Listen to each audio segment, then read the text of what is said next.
Woo, everybody, it's that time of day again. That's right. It's Brother Steve live at 5-ish.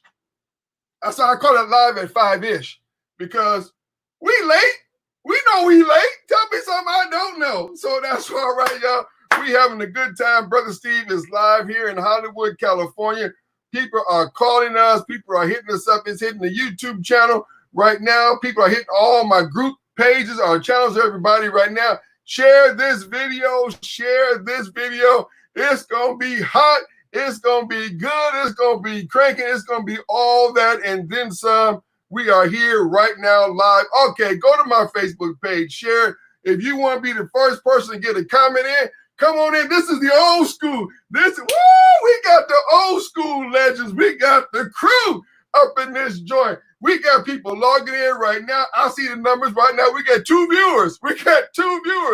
People are commenting already. I've been online not even 1 minute. We got comments already. Let me see comments. What's up? There's Carol. Carol Crawford's out there. She's coming right now. That's right. Share this page. Richard Nelson's out there. What's up, Richard? Oh my gosh, that's my dean. Hey, Bishop Kenneth Wells saying hi to Carol. Bishop Kenneth Wells is out there coming right now. We about to crank this thing up. Now, let me tell you, let me say this, ladies and gentlemen, for those of you out there watching our broadcast right now, you know how we do it.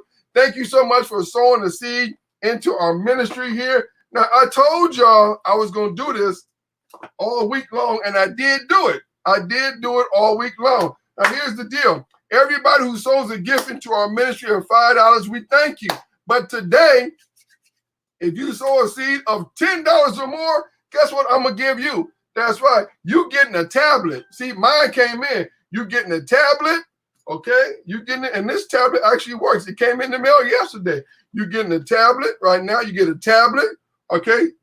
You get a smartwatch, okay? Tablet, smartwatch, MP4 player right now, and you get some nice earbuds, okay?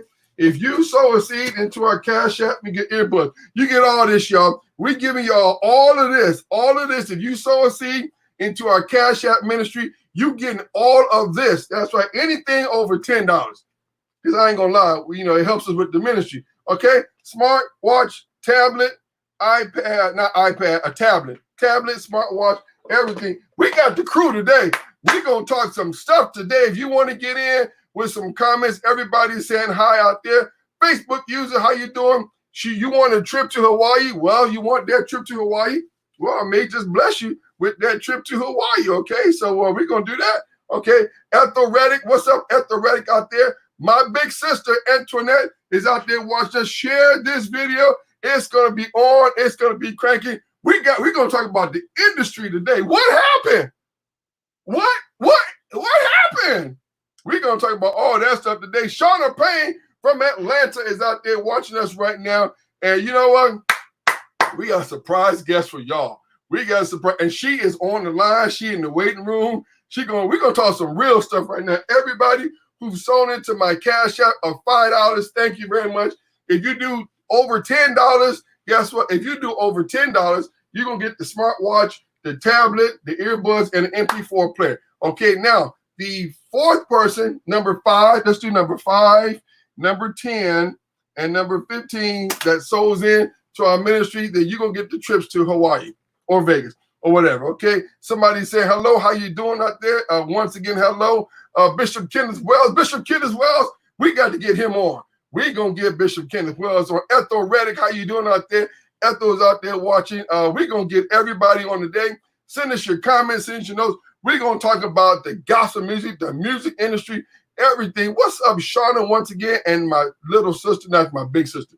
I can't believe I said little. I'm so excited. Okay, we got a mystery guest, and she ain't going to be a mystery for long because we're going to bring her on, y'all, right here. So don't forget to come on to our page. Let's see what's happening. Let's see what's going on. Brother Steve from Hollywood, California. We got the guests. We got the folks. We got the people. We got all that. And then some. And guess what? We got you watching us right now. So get ready to share this video. We're going to talk some stuff. Now, let me say this. I'm not responsible for what's going to come out of my guest's mouth. I'm not responsible. Now, we're going to take the high road, but I'm not responsible for what's going to come out their mouth, okay? We're about to crank this up, y'all. From Hollywood, California, I'm Brother Steve. Get ready. From Hollywood.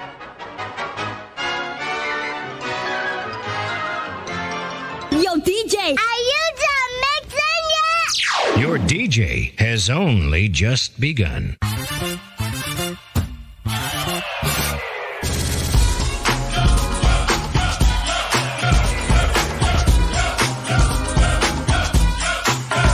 Hello, I'm Bishop T.D. Jakes, and you're watching Brother Steve TV.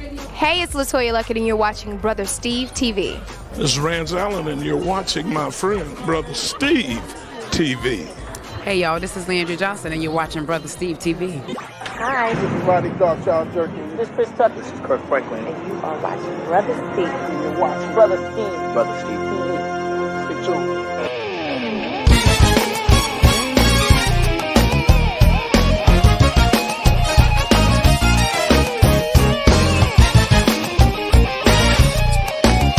From Hollywood, California, you're watching Brother Steve TV.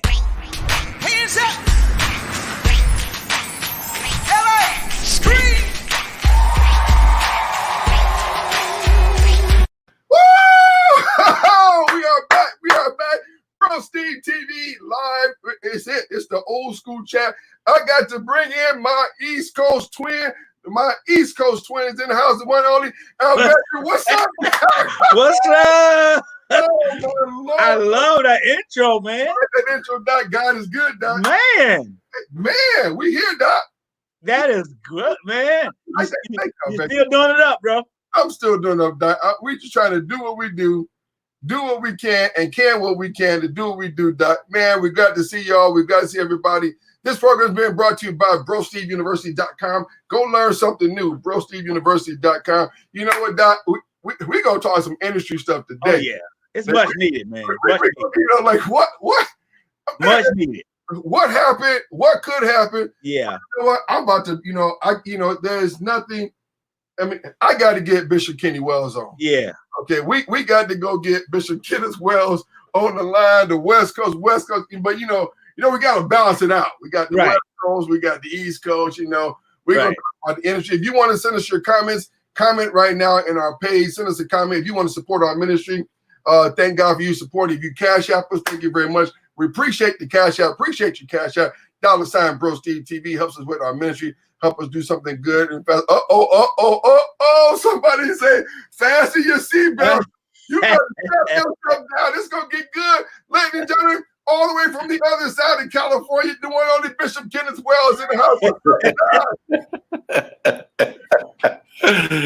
house. Hey, my brother. Alvector. Hey, man. When I grow up, I want an intro like that intro that he had on this show. I love that. I'm sitting a while. I need that for my new show I'm ready to start. I feel like I'm on the Dave Letterman show. Right. Oh my, I love it, man. Come on here now. Whoa, we thank y'all so very much. Oh my God, somebody just sent me a cash app. God bless you. Guess what? You get the tablet. Guess what? You get the tablet. You get the watch. I got mine came in yesterday. So I'm gonna have to set up all my guests because they get them, you can give me away. Tablet, watch, smartwatch, all that kind of stuff. Man, people are commenting. They are commenting right now. Alvector, what's on your mind, Doc? What's up with gospel radio, Doc? Is it, because I'm about to get good. We got the mystery guest. She gonna come on in about 3 more minutes. Y'all gonna want to hear from her because she got something to say. But where are we with gospel radio from back in the day? Bishop Wells, don't give me that look. I'm turning y'all loose, y'all. Go ahead. I can say this. We have gone away from where a song was the hit. We have lost focus on the song. There's very few programmers now, and I mean a very few programmers now are playing music because of the song. Yeah. And all these the charts, all this stuff now, your top 5, your top 10, the songs are not really the songs anymore. I did radio 30 plus years. I broke hits. Yes. I broke the hits. That's not, major artists that are major now, they had to come through my way and plus some you guys' way too. You know, I was operating a 100,000-watt station. So those were the days when songs was the hits. Yeah. You know, and right now you got R&B programmers that's programming gospel music. You got R&B programmers that's programming 2 or 3 stations at a time. They're programming R&B stations plus the gospel stations. And you know when that happens, guess who's gonna be last? The gospel station. I'm not going to talk about nobody because I'm not here to talk. One of the rules of our old school panel. We're not going to talk about it. We don't talk about people and stuff and things. We're going to talk about it. But I had an artist call me up and say, "Are you BDS?" I said, "Dude, you can't even spell BDS. I'm Jesus." Now I'm playing gospel. Bishop, go on, chime in, Bishop. Well, I mean, I feel like all that stuff they lying to y'all anyway. I mean, you got people who are getting on Billboard lists, and we, the radio people, don't even know who they are. Right. Somebody asked me about artist. I would ask me about an artist, and I didn't even know who the artist was. And I said, well, I don't think they're on the chart. Then when I looked, they were on the chart. So I'm trying to figure out how you on Billboard and radio is not playing you. Wow. And it's also vice versa. You got gospel artists that's true gospel artists that is on the charts, and they are making headways. But you got R&B programmers who don't know who these artists are, and they're taking spins away from these artists. So we got a problem. Houston, there's a problem. And watch out that name Houston. Now that Houston, they got problems this weekend. We got the Bahamas. We got the Bahamas watching us right now. God bless the Bahamas out there watching. Okay, somebody said exactly right. Go ahead, Bishop Wells, because I'm about to bring in the mystery guest because she ain't no mystery no more because I know she got something to say. Go ahead, Bishop Wells. Well, I'm gonna tell y'all. I'm real. I know we're gonna hit a whole lot of areas. I mean, especially since you're talking about radio programmers, why do we even have gospel artists trying to be radio DJs now? Ooh. Stay in your lane. Y'all don't see us trying to sing. Let us do radio. That's what we went to school for. And because you got a little bit of sales, you want to try to have a show now. And the crazy thing about it is the consumers, y'all going along with it. So all they gonna do is play their friends. They don't do like we do. We literally are veteran. You and I, we literally listen to music that is sent. Yeah. We actually had to listen to music to add music. But right now, that whole total, we got marketing reps. Let's not even talk about the marketing reps now. We got fictitious marketing reps that are doing what they're doing, and they're not people artists no more. If my mama don't know the song, then we got a problem. You know what, Steve? Go on and bring that mystery guest in here because I know she about to bust open right now. Go ahead. Who want to introduce her? Y'all go introduce her now. Look, she is the voice. She is the female voice of radio. She's been in radio for years. Yes. She is on Radio 1. She's out of Richmond, Virginia. She's very much well known for her publication. Y'all get it, everybody. We Rely It. It's kind of like our little gospel Bible. It's called The Bell Report. She is the owner of it, and is none other than my sister. Yes, the Bell. That's our baby. That's our baby. Hey, everybody. Hey. It can't get no gooder than this. I'm just saying, you guys have already started hot. You started heavy. You talked about radio. There's a whole lot that you guys have gotten into, and you guys need to step really, really, really lightly because a lot of not only artists and people who are singing now, the way that the music industry that I see it, it is personality driven. It is. This is why people are looking at social media. People are looking at Twitter. People are looking at Instagram and TikTok. It is, you have to have your social game together. So when you start thinking about people who are putting out music now, it's not even about putting out a project anymore. You have one single, people are excited about it, you go with it, and then you keep on rolling. And people are not taking the time to really appreciate the artistry of artists anymore. So many of the artists who are singing right now, who are even on radio, some of them do not have the luxury of actually playing their friends, or as somebody was saying, they have to go by the rules of the program director.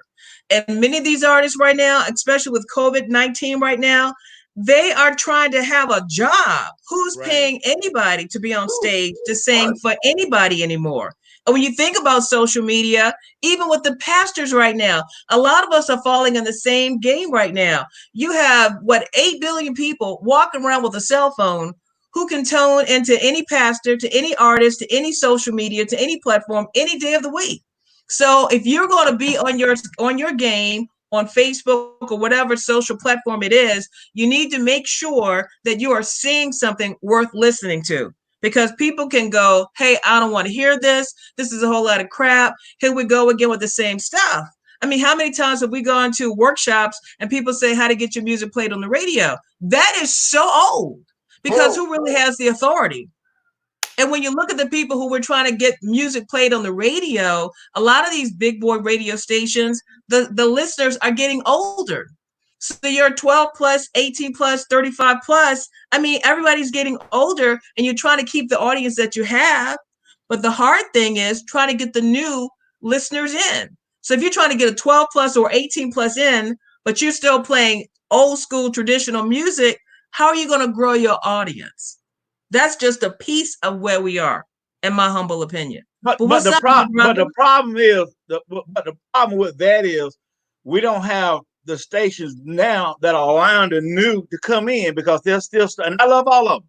The Bible said, be faithful unto death. I'm not going to tell any veteran artist to retire. I'm not going to tell a Kirk to retire. I'm not going to tell a Marvin to retire, a Fred. But you got some artists out here now that need a little leeway, because and that's the reason why we're losing our younger generation to radio. Because if my grandbabies, my twins, and my grandbabies can't hear and be familiar with a song, they're not listening to radio. They're gonna go to Instagram. They're gonna go to YouTube, TikTok, whatever they call that app now. That's what they're doing. So do you blame somebody for that? Are you blaming somebody for that? They've got a choice to go wherever they want to. And even though we're not telling the old school saints to do whatever they want to do, you want to support them. Who's the person who's behind them or behind the radio stations to keep those radio stations afloat? Because the bottom line, you, me, Brother Steve, Brother Wells, and the other brothers and sisters who've been out here for a minute, we want to support our Dorothy Norwoods and Shirley Caesars and John P. Keys and Yolanda Adams. We want to do it, but we're not in the power seat to say, hey, thank you for the program director, law program director, but this is what I'm going to do. And when you got somebody or the program director says, this is what we're going to do because these are the numbers and this is who we need to hit, you are not necessarily you, but we are all not in a seat where we can say, I'm just going to change the program log because I want to support my people. Okay. We've been fighting this fight for a long time, trying to keep our people on, visible, but we don't always have the power to do it. So they often say, we hear it at the workshop, if you got the power to put in one song or two songs, you play that one song or two song, but then you support the other artists with your blogs on your websites. You put them on your Facebook page, Twitter, Instagram, and say, go to this place to check them out. It is a difficult, hard game right now. I'm going to tell you this. If we don't come up with a solution, we're going to lose radio, because right now radio's already hurting for money. Gospel is hurting for money. I look at sound scans every day. Ain't nobody making the money. They can say what they want to. When the CD come out, I hit number 3 on Billboard. You number 3 and you ain't sold about 400 units, $400. So Houston, we have a problem. So really, nobody's making any money in gospel. So, and we can't blame this on COVID-19. Let's throw that out the window. Don't blame this on COVID-19, because we were in trouble 5 years ago. You're saying nobody's making money in gospel? on a scale. Nobody in gospel. They're not making a whole lot. They're not making a whole lot of money. I get what I he's look saying. at reports every day. I look at reports every single week. I know who's check making this money. out. Maybe they're not making a whole lot of money when it comes to gospel music, but a lot of the cats that I know, that you know, who are in gospel music, have taken the money that they have made and they have been wise with it, and they have invested, and they have businesses, and they have real estate, and they have restaurants, and they also have other companies. Maybe very few, but there are still ways to do it. Because even where we are, I'm not going to throw COVID-19 out the window, because COVID-19 right now is also giving a lot of opportunity to a lot of people who do have a little money to take advantage of the situations that may be sitting in front of them right now. You have to be wise with your money. Yeah, but I agree with you. But again, we can't.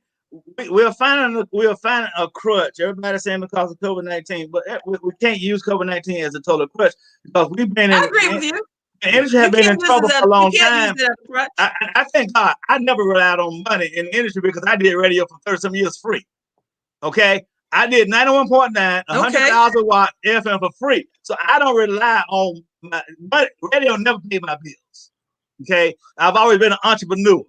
Okay, so they have never paid my bills. So, but we got to look at the fact the older folks, they're not spending the money.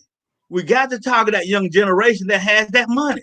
But the younger generation is also using social media with what heavily they have to reach that group. My mother right now, happy Mother's Day to my mother and all the moms out there. My mother is 75, I think 76 years old. She's mastering Facebook. Oh yeah, my mom 82. She's a master. She working it. But we got to use what we're trying to say is, let's use the tools that we have. Jesus and the 12 disciples turned this world upside down with our phone, fax, and Facebook. So now corporations are looking on Sheila Bell's part. Corporations are looking at, okay, so you've got 18,000 followers and you're reaching people. So you are a entity. We're going to put something there. With our venture, we're going to say, okay, so this is gospel music radio. We need to keep the spins playing. So now a lot of the gospel programmers are losing their jobs. Yeah. And the urban programmers have to program 3 different outlets. Right. To Bishop Wells.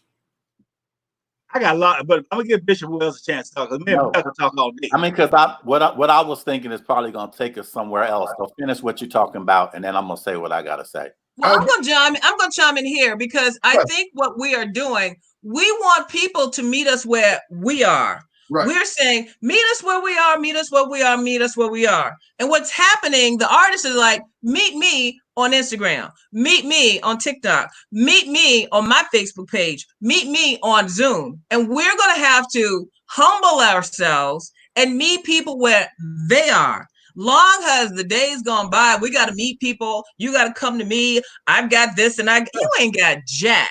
That's don't. Right. You got to get over that. I mean, sometimes some of us are so stuck up and we got so egotistical that we think we got the power. We don't have jack.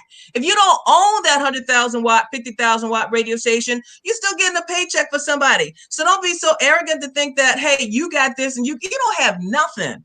People could tell you, I don't need you, because look at the artists out there who don't need program directors, who don't need radio jobs. And they're doing their thing. And because of what they are doing, you got the people like you, me, Vet Wells, who says, you know what? They are pulling folks over on Instagram. They got the followers. They got the million followers. We need to play their records. And that's becoming a part. We need them. So when we learn that we need them, they need us, and we can do this thing together, then we'll start seeing the numbers start to grow again. Because some of us are looking at numbers growing. I thank God for the seat that I have in Richmond on Radio 1. I thank God for that seat. Right. Because I work with them, they work with me, and we're making it happen. Our numbers are making it happen because we are reaching the people. We're meeting them where they are, but they're also meeting me where I am. People are calling in. We're playing requests, and we're going old school. We've got some Dorothy Norwoods that we're playing, and Shirley Caesar. We're playing the choirs, but we're also playing the Kalante Gavins. We're playing Leandria Johnson. We're playing the cats, but it's a balancing act. And you've got to make sure with the balancing act that you're playing what the old school folks want to hear, but you're also putting in enough fizzle and that you're putting in enough Lecrae. The millennials like, you know what? Right. They understand where we are, and there is a balance act. But I'm not going to say, hey, only me. And you have a great program director there that understands what gospel music is all about. That's one of your keys. A lot of radio stations don't have that because they got R&B programmers trying to program 3 and 4 stations at a time, and most of the time the gospel is going to be last because it's the other thing what you're talking about. Not only that, you got some folks who are trying to program gospel who are not Christians, who don't understand gospel music. That's don't good. Have a relationship with God. That's good. Yep. And they're basing their stuff off of numbers or either based on what they heard. So how are you going to really bring people to Christ through the music and the ministry on your radio station when you don't even have a relationship with God? When you sit in that hot seat, when you're being prayed up, when you walk into that room, you want to make sure that God is ministering to you. So whatever you talk about comes across that microphone. You can't be living all crazy and acting as though what you're doing, that you're not going to contaminate the body of Christ with the lifestyle that you live in, coming across that mic and think that it's not going to. It is. Wow. Go ahead, Bishop. Can you guys explain to the people in the audience what a program director is and the position of a program director? Haven't you been a program director, Bishop Wells? I know what a program director Why don't you tell him, Mr. Man, Mr. Jim Man, Mr. Gospel Industry Man Network? Why don't you break it down, brother?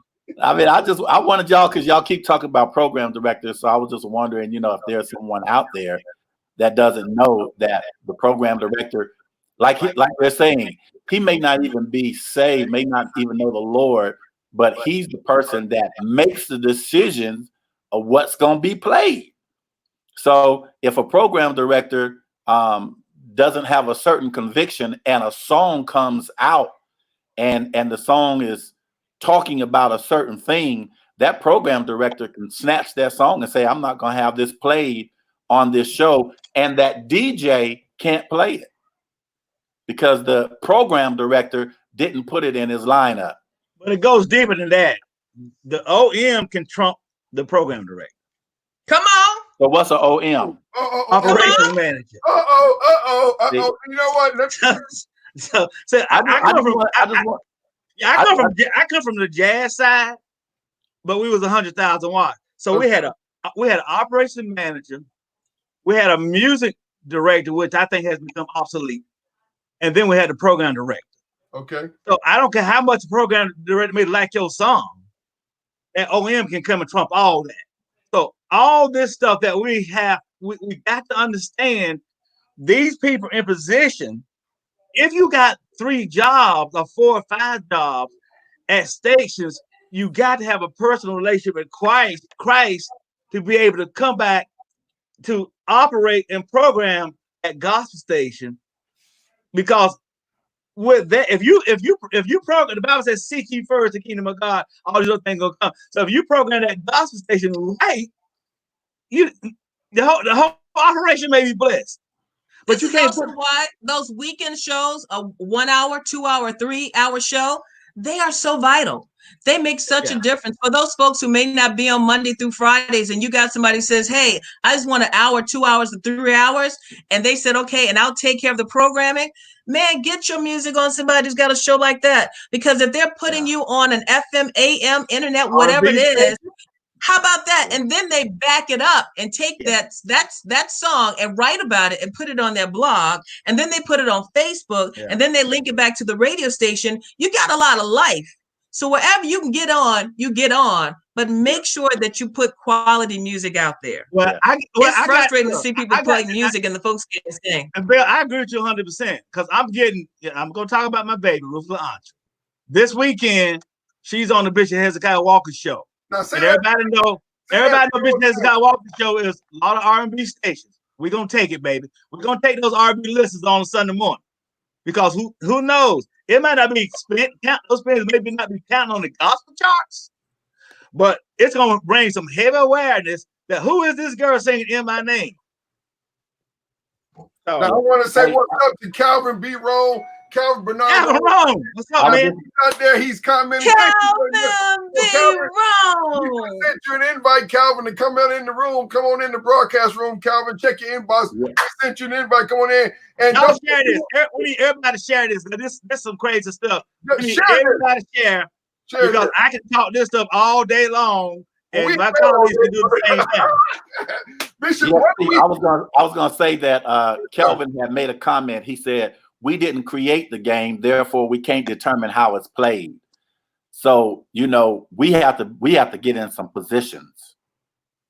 We have to be at the foot of, we have to have, and that's what our organization, the GN, is trying to do, is we're trying to get our feet at the table so that we can make some decisions, you know, in this thing. Now, I have a question or a comment. I think it kind of goes back to something that you said, Arvetra. The music has changed tremendously. So to the point that some stations have said, we don't want the sound of quartet music, or we don't want the sound of, when was the last time y'all, outside of you all, when was the last time you heard the Mississippi Mass Choir? You know, and I know that there's new music. I understand the new, but we can't forget the past either.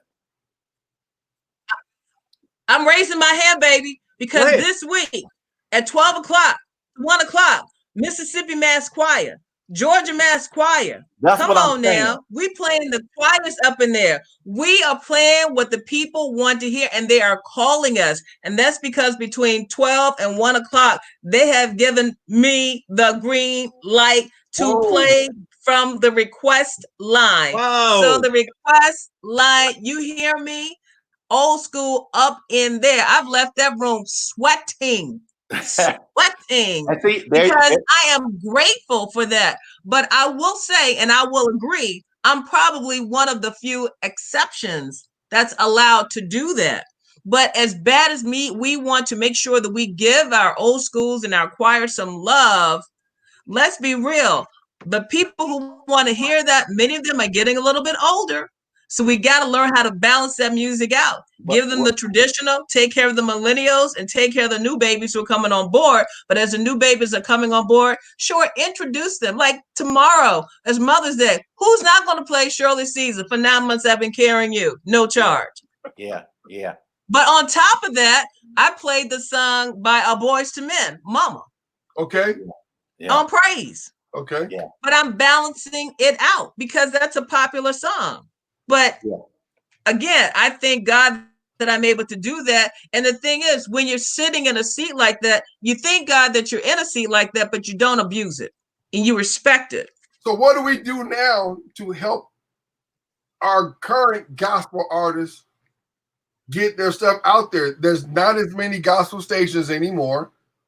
So what tools do we use? What techniques do you suggest that we use to get the stuff to radio or to help market your stuff? Back in the day, we would come to conferences and conventions and we'll just be out there with flyers and postcards. I mean, what do we do to help these artists? Who's coming to the conferences and conventions now? And when you go there, how many people are there?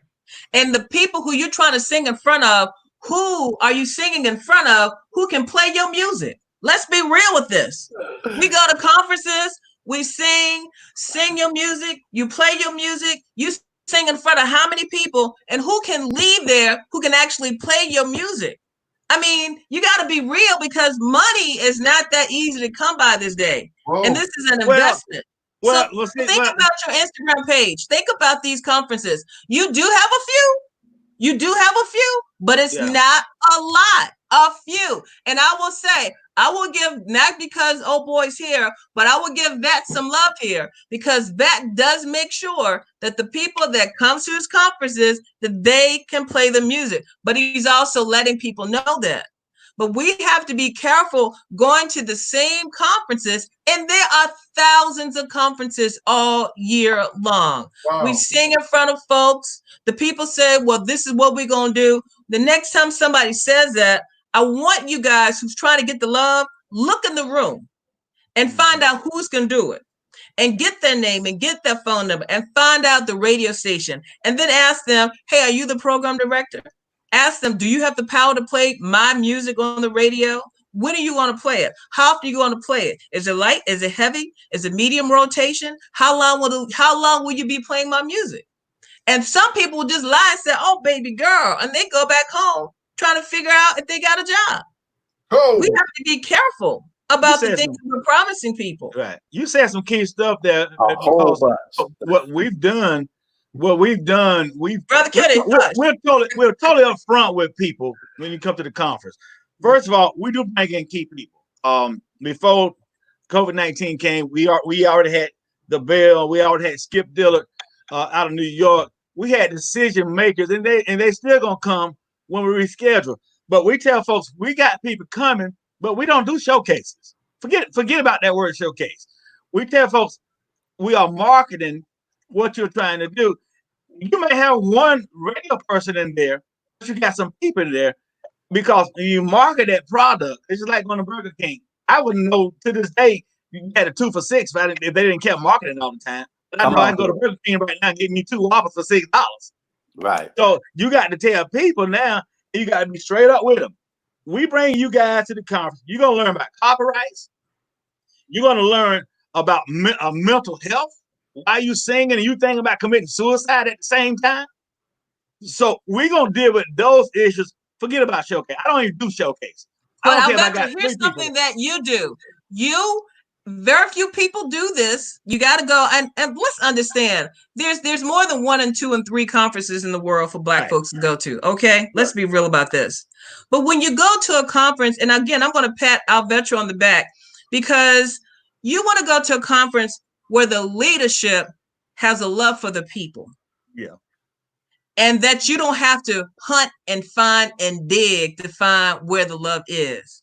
You should be able to walk into a room where you are going to attend where other people are and feel the love. Right. Not tension, not gossip, intimidation. Not he said, she said, not intimidation. You got everybody I know who's on here has an event. I've got an event. Wells got an event. Vets, Brother Steve, Earl Bynum. There are a lot of people who have different events and conferences throughout the year. Yeah. So let's respect the different conferences that we have, but not let's get to this point that because other people are doing stuff, oh my goodness, let's try to put up walls. Let's try to ostracize them. Yeah. Let's try to make sure and put roadblocks up for them. But you serve God. Well, but you want people to come to your organization and praise God.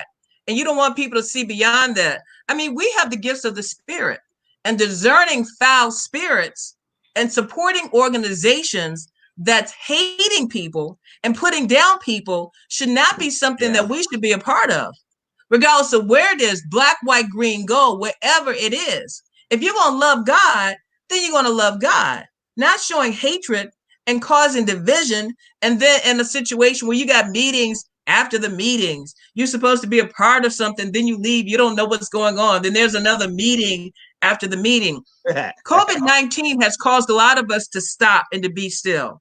Because God has allowed the noise in the background to be in the background so we can pay attention to what God wants us to be a part of. Some of us are chasing stages and we're chasing being top on the totem pole.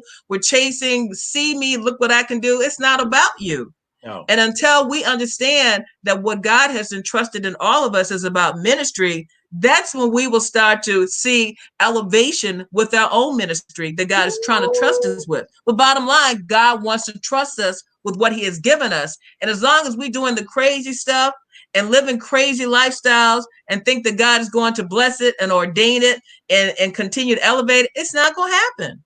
We got to get real with Christ. Right. And it's about helping people. Again, ladies and gentlemen, we're here to support the artists, help people, give information. We're not bashing people's groups. We're not bashing your thing. But right now, I say people have to make a decision. Your money ain't the money we had 10 years ago, 5 years ago. You got to make a choice on where you go. Yes, sir. You're right. And like Sheila, like Val said a while ago, the choir thing, we got to learn how to embrace all cultures of music. Yes. And we have our Christian hip hop segment. My one of my artists on here now, Bree Miles, it was a fire. I mean, this young lady ain't no joke. She's doing stuff outside of, radio making awareness. But we throw it away Christian hip hop, we throw away choirs, we throw away quartet, we throw away all that stuff, jazz. But we got to learn how to embrace, and everybody's not gonna get on the top panel stations. Right. We just got to understand that you're not gonna get on that top panel station, but there are other different avenues that we can chase. And everybody said I was watching Eric Badu and what's her name? Jonathan McReynolds. Jill Scott's battle just now. They in trouble too. They have 1,000 viewers. Wow. 1,000. But it is Mother's Day. People have choices. No. Yeah. No, Sheila, those numbers are too low. That's gonna be nice. No, baby. No. Mother's Day tomorrow. Calvin B. Rowe, just join the group. Mother's Day tomorrow. So there are just so many choices out here right now, though. And when you say like we need to embrace, Lecrae is not pressed about gospel or Christian playing his music. He getting the love. Thistle is getting the love. Aaron Cole is brand new, and that brother got his daddy. They getting the love. There are a lot of young cats out here who are getting the love, but they are using social media to do it, and that's where the crowd is. That's where the following is. And they are saved. Yes, yes, they are. And most of these Christian hip hop artists, like Bria Miles, even my boys, my sons, they know more than most of these preachers know. But we want to fake like we know a lot about religion, and then we want to put them on a back burner. And we have been doing that for years. So they say, "Well, forget y'all. I found another way to make this happen," and they are doing. It is about bringing lost souls to Christ. If we're not bringing lost souls to Christ, if we're not talking about Jesus, if we're not telling people how to accept Jesus Christ as their personal savior, I mean, it's about the music and the ministry, but that's the bottom line. We want to make sure people are making heaven their ultimate final place of resting. And if they don't know how to get there through the music, through us talking through the radio, through Jesus Christ, then we have failed. We've got to come up and come to the plate. Pastor Rome, chime in, Pastor Rome. Wait. Hold on. Before he chimes in, we just got to let the audience know who he is. Right. He ain't somebody that's just coming in, just chiming in, y'all. This is a man who's been in the industry for years. I played a lot of this music. Yes, he's a recording artist. Songwriters, y'all's choirs was singing some of his stuff, and you didn't even know. Lord, I love you. Lord, I love you. That's his song. I probably ain't doing it no justice, but he wrote that song. What's the one? New Jerusalem. New Jerusalem. Yeah, New Jerusalem. All the GMWA choirs sang that. So he has a plethora of songs that he's written for the gospel music industry, and we want to thank him for chiming in with us. We value his opinion. He's a brilliant man when it comes to the music industry, and a pastor here in Los Angeles, the Hope of Glory Church. Thank you for that. I'm not too loud, am I? I wasn't going to chime in because I'm not in radio. I saw you guys on it. I'm like, hey, my friends are on. I want to hear what they're saying. You're a legend. We honor you. Listen, the statement that I made before, and I'm at a place now, I don't mind challenging folk because of where I am and what God has blessed me with. But somehow I love what the bell just said, still the bottom line of our ministry. And I'm gonna say something that's gonna challenge what you just said, Bell. The bottom line of our ministry is winning souls to Christ and then developing those souls to be Christ-like. That's good. But the music industry is not about that. And I think we need to tell the truth, be honest, and stop trying to play another man's game. The word industry is another word for business. And the bottom line of business is you got to make money. If you don't make money, you can't do business. You can't be in business. So I'm not saying anything other than we got to begin to get the wisdom of God, how to make the bottom line money with the purpose of kingdom. This is why it's so challenging for radio to balance out traditional, to balance out the new guys that's coming on board, to balance out the millennials, and to have that balance, because it's always the same argument. We want to keep the traditional music up and popping. However, you got young folks coming on board who don't know about the traditional, and they want to make sure that they remember the young folks who are coming up. The like I said, the Kalante Gavin, these young cats who are coming, they got new music and they want to hear it. But a lot of us really are resistant and playing it because we want to hold on to the traditional. Well, so it is a serious balancing act. And then you got the numbers game. Because if you don't have the numbers game, if you don't have the ratings, then you don't have a radio show. Now we're gonna quit talking about New Orleans if you don't mention my daughter Ruth Leandra, because she's Ruth Leandra. Thank you. And Ruth Leandra. Yeah, y'all. Let me ask you better something about traditional music. Don't get it twisted. Let me ask you guys something about traditional gospel music. Has traditional gospel music itself built a radio station? What do you mean? Elaborate. Because when you say built a radio station, Kathy Hughes built a radio station. Her son Alfred Hughes built a radio station. What do you mean built a radio station? I said gospel music, not a person, but gospel music itself. Has gospel music itself been financially capable of building an enterprise for itself? Yes. And I can say I got a couple friends. Mike Chandler for one. Rejoice Music Soul Food. I got another friend, Alex Snipes out of Columbus, South Carolina. Black owned, black gospel, and they built radio station. We can do it. So that answer there is yes. It is happening. So, but we got to support the Mike Chandlers. We got to support Alex Snipes. And the brother in Texas that owns 10, 11 radio stations. And that's another problem we had as black church people. We don't support. That's my real point. My real point is we don't support our own. Right. And most of the times, those who do have it don't keep it and hold on to it, and then create generational, not only wealth, but generation appreciation for what we have. So that kind of what you just said, Kelvin, kind of brings me up to the point that I wanted to make. The problem that we have is in our culture, because black gospel music isn't doing good, but Christian or the white Christian music is doing good. They're still going platinum.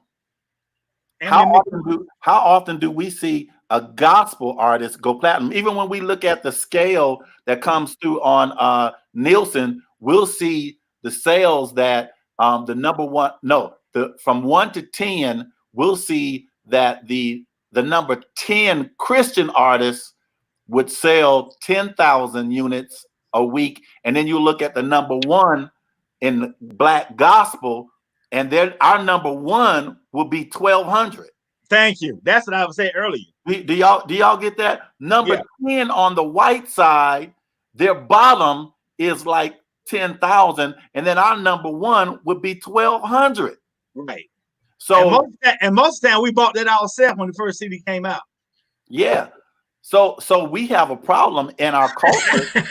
Wait, kid, let that marinate, baby. Wait, what you say? Let me hear it again. Marinate. Somebody's coming out with these singles, and your numbers, you posted on social media, I'm number 1, but you didn't say you was the one that bought those units and just resold them again to get those numbers. Let's talk about that. Hey, this is raw and uncut. There's a lot of things that you can talk about when it comes to those numbers. Right. But we can't talk about those things when it comes to those numbers. And sometimes when it comes to those numbers, sometimes you just got to look for yourself and look at how come this week for 5 weeks, somebody was number 1, number 2, number 3, making all of this. And then the following weeks, they're nowhere to be found. Some of those things, you just got to use common sense on that one. I'm not getting in trouble on that. How do we gonna go there? But Big Pastor Ron, how do we, I know Bishop gonna jump in, but how do we survive as gospel writers and artists? Songwriters? Well, and you done wrote some songs. You got a couple dollars that's coming in every couple of weeks. Well, you know what? Before, the sad thing about that is if Pastor Rome was writing, he could write 2 secular songs and live in the hills of Hollywood off of maybe one song. But in gospel, you got to write 50 songs to get a $5,000 check. No, you gonna have to do some concerts, some appearances. That's right. It's not wrong. It's not wrong. You can't sell CDs no more because they obsolete. No. You know what? Bishop Wells, my response to you is this, and this is a real deep answer. Okay, I've had this thought ever since I've been in this ministry business. Ministry business, right? Always want to. Why do we think that the world is going to ever make big a ministry message, gift, or whatever about a man they killed? That's good. That's good. That's good. Jesus was crucified by a system, a world and a religious system that did not embrace him.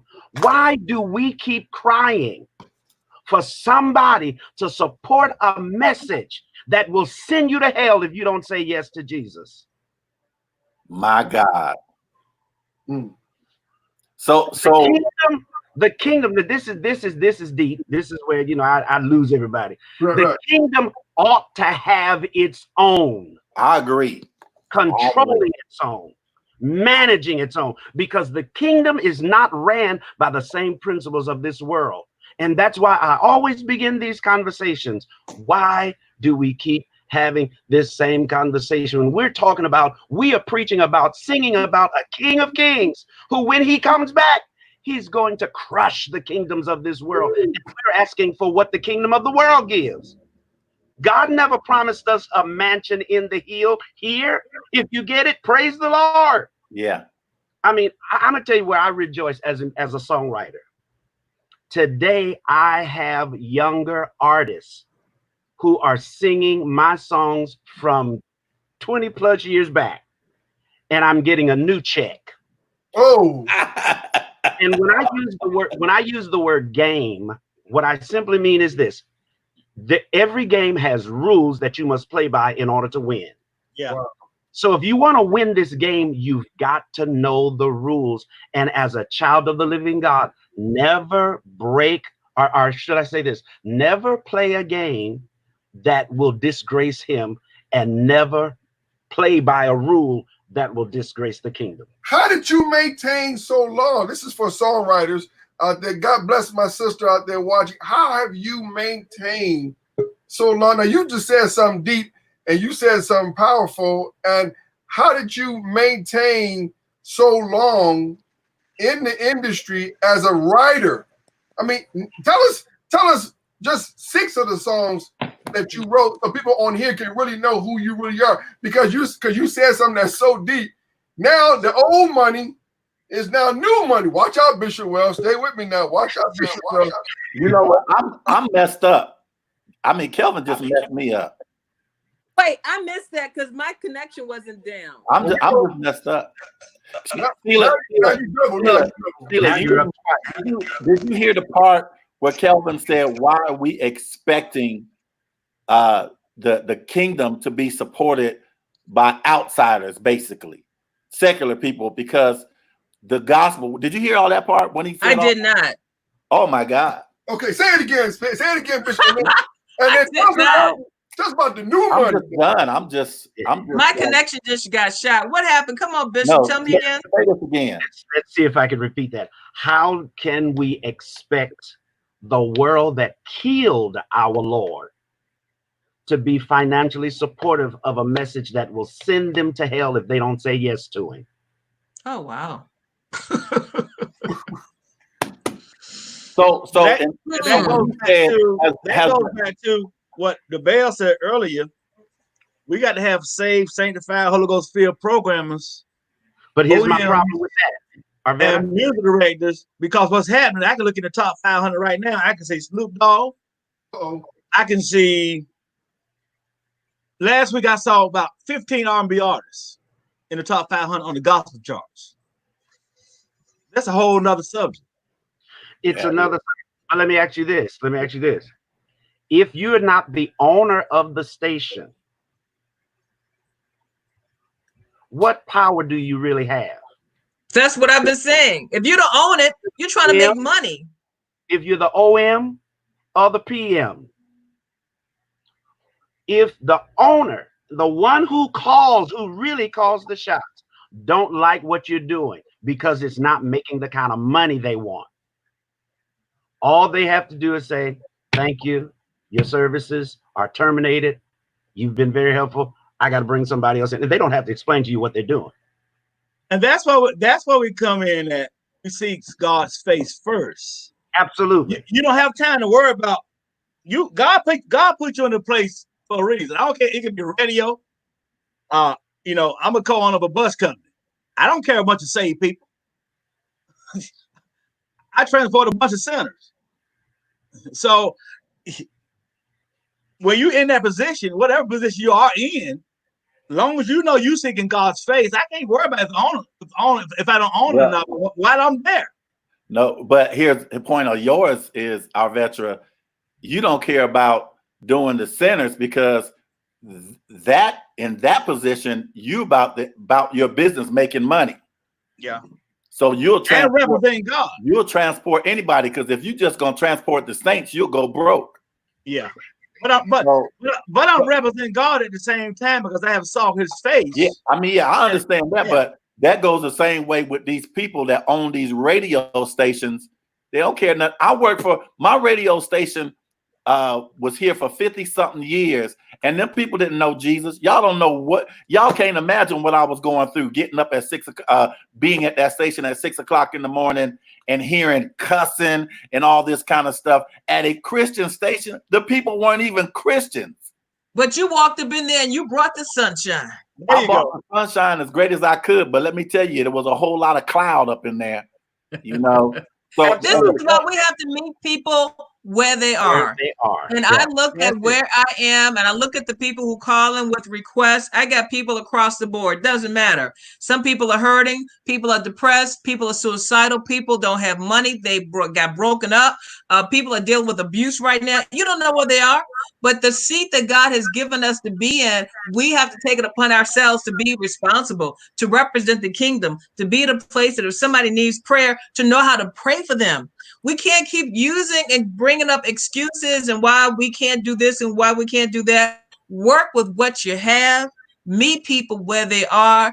Do the best that you can. Call on Jesus. Live the life that he has called you to do, and let him trust you with your ministry.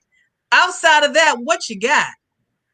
Other than a whole lot of blah, blah, blah, blah, blah. We got a responsibility. And if God has put you in a seat to handle his business, then do it.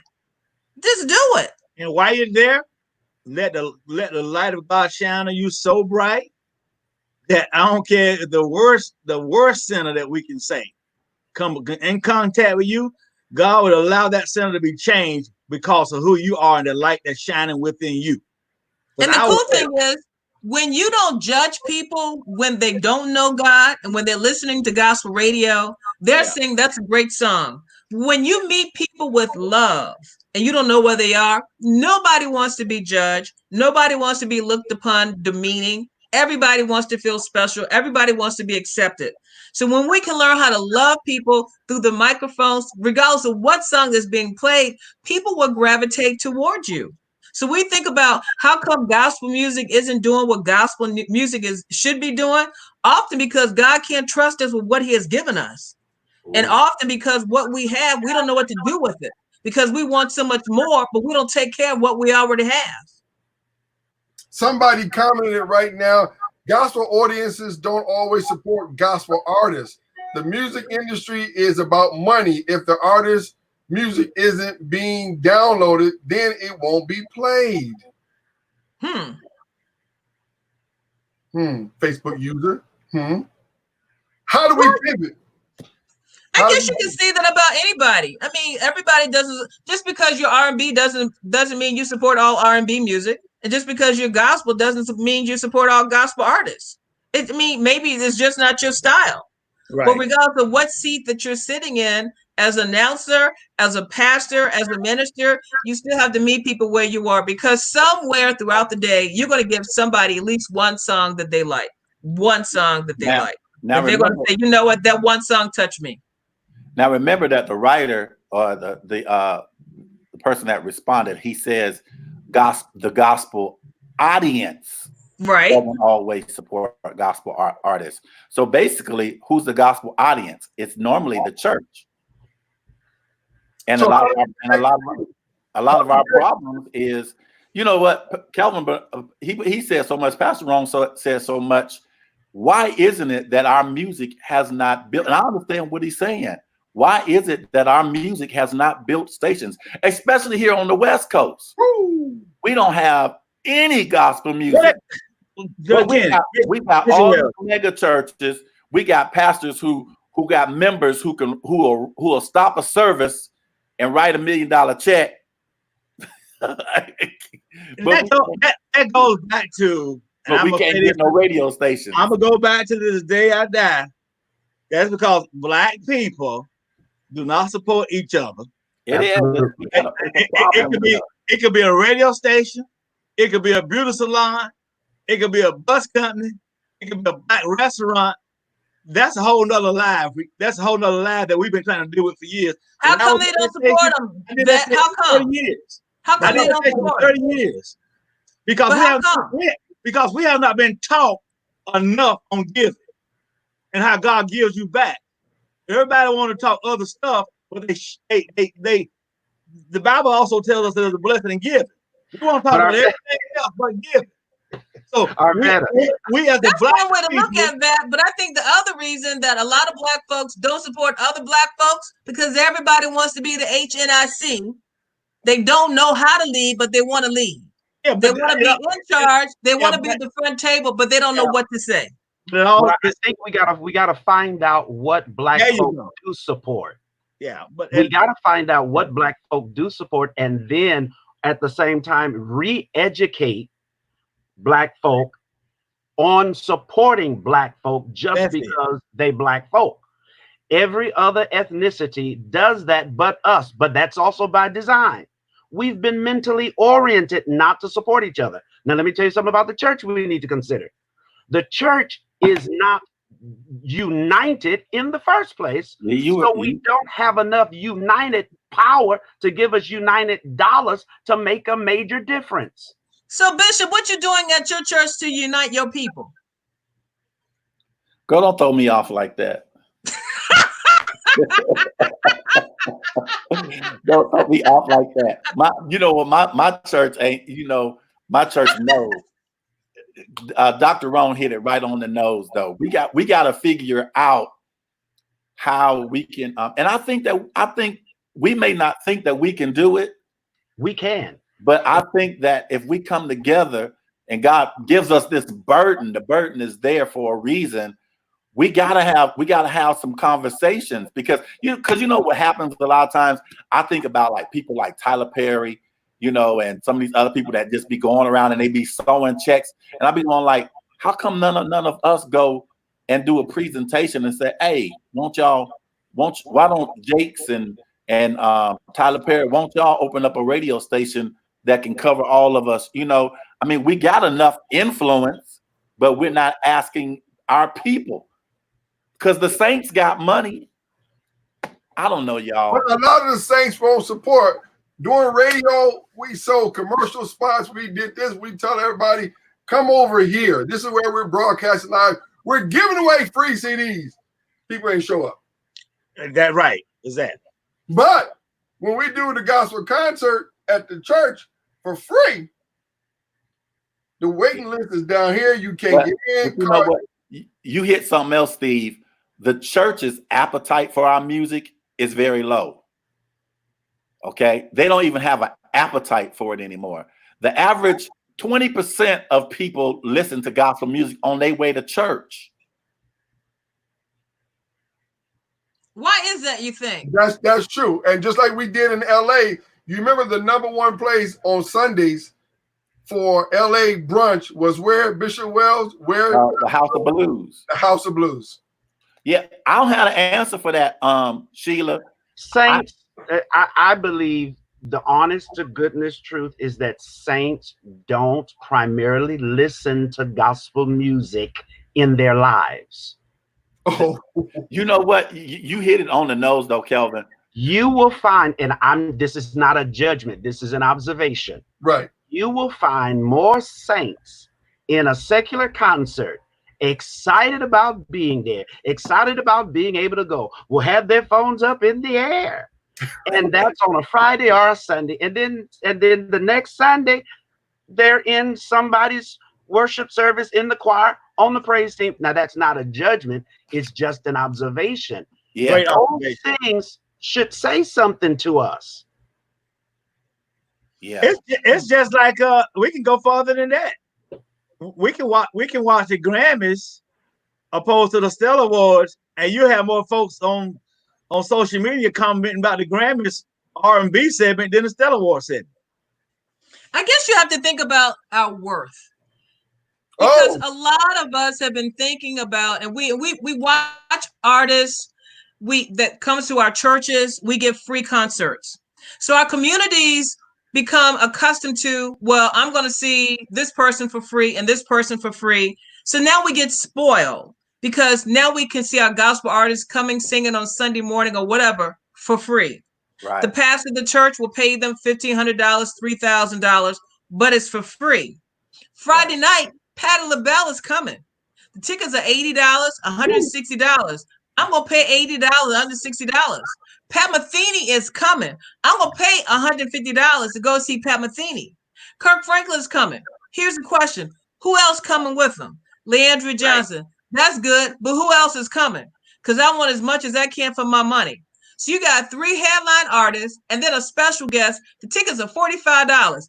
That's too much, because I saw them last week, and I saw them over at Reverend So-and-so's church last week. I'm not going to spend all of that. So then we have been doing this for so long that this is what we're now thinking. This is the norm. And we act like, hey, I can do this. I don't have to go to see them because I can see them in my church. But because of how we have allowed ourselves at our worth to deplete, because we are allowing ourselves to be positioned like that, that's why it's so hard to make money, for artists to make money. Even when you think about the artists and how much it costs for them to perform at a church. Think about think about it. We ain't going to get all up into that business, but anywhere from $5,000, $25,000. Let's think about that. When you got your R&B artists, they anywhere from $50,000 on up. When I saw the list of some of the R&B and some of these rap artists where their starting gig is $150,000 and higher, and for some of our gospel artists, when they go overseas, they are anywhere from $25,000 to $50,000 on the high end. It's our worth. And as long as we allow our worth to not to be worth what our true worth is, people will look at us the same way. When you say our worth, who are you referring to when you say the gospel community, our artists, who we are? Okay, I don't think it's the artist. I don't think the artist is the issue. I think the issue is you have Christians, saints, believers who do not believe that artists, Christian artists who are ministering the gospel, should be charging for their ministry. That's true. I fell out. That's you have believers who don't believe that bishops, that pastors should be driving big, expensive cars. And all I'm saying, I'm not saying that as a judgment call. I am saying that we need to start dealing with these conversations with a clear understanding of the mindset of the market we're trying to tap. We're trying to tap a market who don't believe that they should be paying for what we are offering. And that goes back. They need for free from the gospel community, and then go to the R&B community for something that makes them feel good. They'll pay money for that. But something that will touch their spirit, they want that for free. But that's their belief system. That's good. Ingrained belief system for Christians. That's why we got to go back. That's why I said earlier, we got to start teaching on giving from head to the bottom. Because I have people calling my artists. And the first question, they say, where y'all stay? Where y'all at? How far does it take? Blah, blah, blah. They calling me not even with a set budget. they calling me to get my artist, my daughter for free, right in the beginning. Yeah, they don't ask about the budget. If I tell them what the budget, I got to get with the committee. But you should have got with your committee before you called me, baby. With the committee. The committee is probably their husband or their wife. Come on. Right, you should have met with your committee before you called for Ruth LaAntra. Ruth LaAntra, she's been signed to Ty Scott Records since 2015. She's not an amateur. So before you got, you should have got with your little committee, and you'll never get that call again. Your committee. But it starts, just like Pastor Kevin said, it starts in the head, Christians. Because look at what the Facebook user said. They don't value our artists as artists, and they got to understand they can't live on Hakabashah and all that kind of stuff. They got to live on money. Somebody made a really good comment. Do you see what they said? Yeah, that's because we have told our people that the gospel is free, so that means gospel music should be free too. Right. That's the mindset. So what are you talking about, Reverend? What about your gift? Okay, so what about your gift will make room for you? Here's another comment.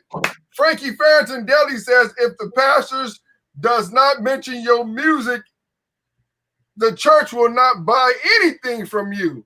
Then most churches don't give opportunities for the recording artists to sing. But we do have more music than anointed singers. Wow. Yeah. That's why you don't depend on the churches. That's why you don't depend on the churches no more. We stopped really doing Sunday morning services 2 years ago because I'd rather build my own church on Sunday morning. So that's a good point. Yeah, we stopped depending on church. People don't see Ruth LaAntra going to churches on Sunday mornings no more because I'm not going nobody to church depending on CD sales. And artists need to really keep in mind too. You have a lot of artists, and I hope I don't step on too many toes, but you have artists who will call up people like you, me, and everybody on here and say, I'm coming through Richmond. I'm coming through LA. I'm coming through Charlotte, North Carolina. Yeah. Can you find a church for me? So understand, you're calling me to help put money in your pocket.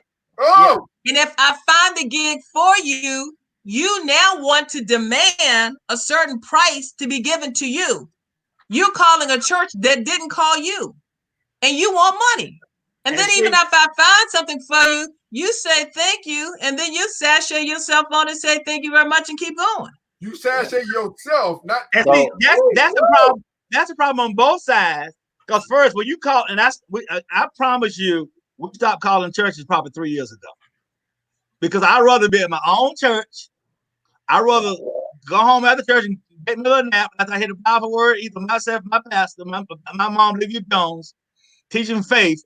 I ain't trying to be in nobody's church on Sunday morning but my own right now. But you gotta understand, for some artists, that's all they have. That's all that they know. It goes back to having to reteach, re-educate how we do this thing. Them days has dwindled because you can no longer go to nobody's church now on CD sales. Well, it all depends because like when artists come to my church, I don't know how Pastor Ron doing it, but I guarantee a certain amount of sales. So I'll tell an artist if you come, you're going to sell at least 50 units. And what I'm doing is I have a love offering for them, a small honorarium, because I want to be a blessing to them. And that's if I allow them to come. And that's awesome. That is so awesome. I have a small honorarium for them, and I guarantee them 50. And what I do is while they're singing, I'm actually standing up in the front while my members is coming buying the CDs. And anything that's not sold, the church, we buy them. Y'all give Kenny some love because there ain't too many people doing that. Yeah, I know. Some pastors are doing that, and if people appreciate that. I mean, the same thing applies to people who are preaching, ministering. They fall in the same category. So when people do give you the opportunity to speak, to preach, to sing, I mean, respect the pulpit, respect the person who allows you to come to their church. Don't go there being such a diva with all these demands. You got to have this, that in your own dressing room. You got to have your own armor bearer. You got to have the own person picking you up in the car. You got to have the red carpet rolling out. You got to have somebody to escort you. You don't want anybody sitting too close by you in the front row. This is crazy. Yeah. And those are things that are rarely taught. Those are things that are rarely Let me say this real quick. Pastor Parker, come on in. Pastor Parker, I just sent you an invite. Pastor Eddie Parker, come on in. Pastor Ron, you saying it. Go ahead, Pastor Ron. Go ahead and say that's the problem. Yeah, you know, those things are rarely diligently taught to artists, and then we have shamefully no organization that holds artists accountable. Right. We've got to find a way to come together and develop an organization that will be respected to the degree that we will be empowered to hold artists accountable in their character and in their conduct and in their behavior. Until we decide to do that, we got one. It's being developed right now. Praise the Lord. Sheila Bell. Praise the Lord. Would you like to talk about that, Bishop Wells? Well, I mean, you guys can check out the organization. It's called the GIN, Gospel Industry Network. You can check it out. Our website is thegin, THEGIN.org. And I'm the president, and Sheila is one of the vice presidents. And one of the things that we wanted to do was to challenge the integrity of the industry, because it's very, very embarrassing when you have an artist that is on social media and you see them with Patron or whatever else, confusing the people, sending out mixed messages. And what I did was I had called the actual record company and told them that we would no longer play that person's music until they got themselves together. And that record label basically said, "We sorry you feel that way," and was done with me. And the next thing I know, this artist is getting a Stella Award, you know? So what we're doing is we're getting a collaboration of people that are in the industry, radio, television. And when we have people that are doing things that's embarrassing to the kingdom, we're calling their record labels and we're challenging them, and we're even telling them. And it's not that we're trying to throw people out. We just want them to get themselves together. And, you know, there's one person, I stopped playing their music, but I saw that they went and got themselves together. At least that was their testimony, you know. So now I'm ready to play the music again. We're not trying to throw anybody out. We just want you to be ready to represent the kingdom and not throw out mixed messages. So our organization is doing that, and we talk about it quite frequently. Give us that website again so we can post it for everybody to know. The GIN, THEGIN.org. All right, we're gonna post it. So y'all can go ahead and join and get more information about that. Go ahead, Pastor Ron. You were going to say something. What was that? Well, it's just the artists need to be educated. And I think the challenge that we're going to be faced today with educating artists is that with social media, with the internet, so many things are so accessible. So there are going to be a lot of things that we're not going to be able to control, but we will only be able to influence the minds of those who support these things. You know, I mean, all of our congregations have been trying to make sure that people are walking the walk, talking the talk, and living as God would have us to live. And the challenge is somebody slips through. Somebody can leave my church and go to the church up the street and do the same foolishness because we're not together. You know, we're not together as a people. And when we come more together as a people, I think we will do so much better. But some people are doing things. I celebrate the people on here because I know the Bell is doing stuff. I know Bishop Wells is doing stuff. I know that Arvette is doing stuff. I know that Brother Steve is doing something. And we need to find some kind of way to duplicate or multiply ourselves. Is that the better word? To multiply ourselves. Because you asked me earlier where my longevity come from. First and foremost, it's just the favor of God. It is the favor of God. I ask God, as a writer, I ask God to grant me songs, to write songs that the church can sing. I really wasn't writing songs to try to get a hit or to try to do. I really wanted songs that would glorify God and that the church would sing. Well, that's what happened. A lot of my material that's being covered now is not because I've gone out and shopped. It's not because I've gone out as a publisher and administrated things and tried to get synchronization license and all these things. It's because somebody heard my music And after many years, they wanted to cover it and bring it back out. So there are several younger groups. I heard one of my songs sung by Kevin Lemon and his group. Tell us a couple of your songs. Tell us some of your songs so people know you. That song was Lord, I Love You. The song that a lot of people are singing now is, the title is I Really Love You. And they have sung it. Many congregations are singing it. I can go to many congregations. They'll tell me. I can be in a congregation. They don't even know I'm there. And they're doing some of my material and the songs coming up on. And I'm just like, praise the Lord. What I prayed for is manifesting. And because I took care of my business, I get my check. Because I was about to ask you that. I handle my business. I was about to ask you that. When you go to these different churches that are singing your music, because we've often heard Vicky McLatiad talk about the organization that says when the churches are now singing the music, that the churches need to be paying the artists music that they're singing within the church. Are you getting paid through that as well? Now, I'm not getting paid through LLC. What is it? LLC? Yeah. Because that organization don't have the majority, to my knowledge, of Black music. No, they don't. Yeah. Wow.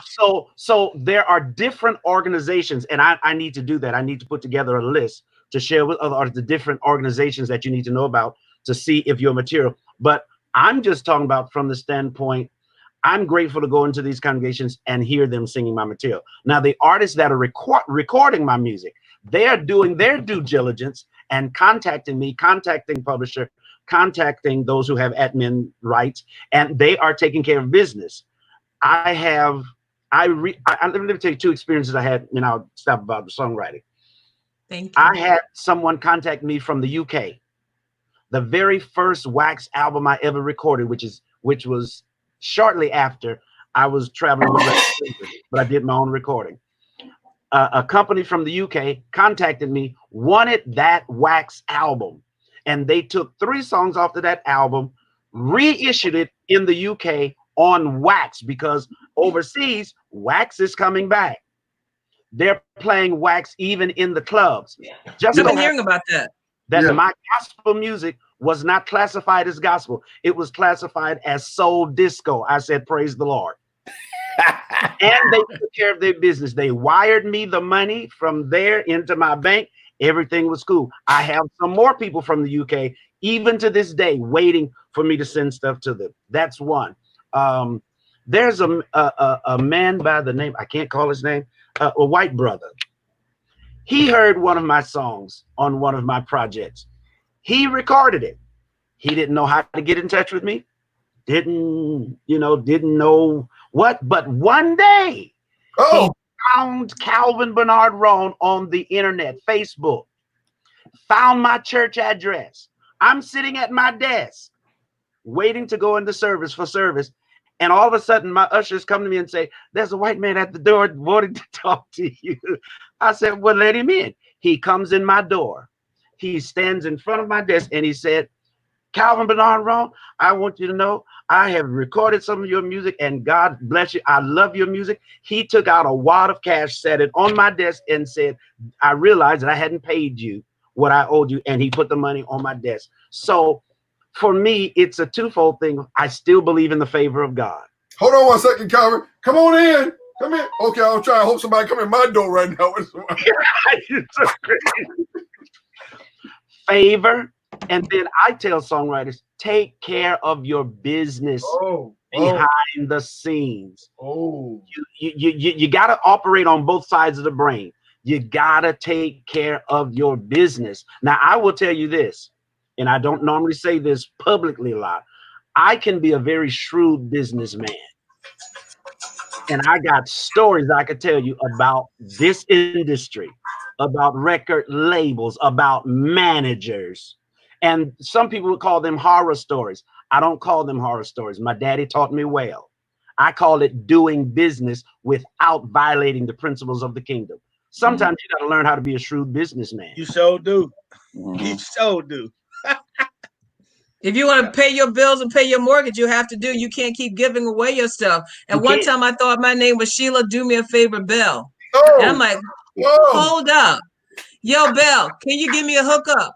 Yo, Bell, can you run this for me? Hey, Bell, can you put this out there for a couple of days? Yo, Bell, I got you. Yo, Bell, yeah, I just want to know, can you get me on your show? Yo. I'm like, that's not my name no more. But you have to learn and realize your value and your worth.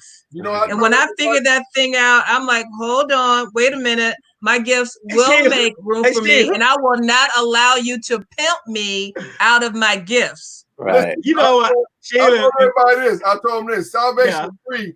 Salvation is free, but Brother Steve is not. So God bless you and your gifts and your ministry. Because, I created a production company called Long Run Productions. Because everybody says, Steve, we're going to take care of you in the long run. I'm in the long run right now. I started. Now, listen, Sheila and Calvin, I'm with y'all 100%. As of January of 2020, I changed everything. I said, no more calls. Don't call me asking me to listen to your music. Don't call me for no advice. Now, first of all, my cash app is this. This is what my consultant fee for this phone call. They quickly hangs up the phone, and I never hear back from them again. And I have changed my whole look on life with that as of January 1st. I guess that's why COVID-19 came. I don't know. Hey, I want to give tribute to the late Dr. Mattie Moss Clark, because when Kelvin said that, he said being shrewd in business, it took my brain to her in that movie. She wasn't playing. Sheila, you crazy. Cash out. There you go, Bill. There you go. Sheila is crazy. You know what, Brother Steve? I used to complain. You are one of the first persons that I heard talk a lot of things about money out of the meetings and so forth. Some of these that different meetings we would be in.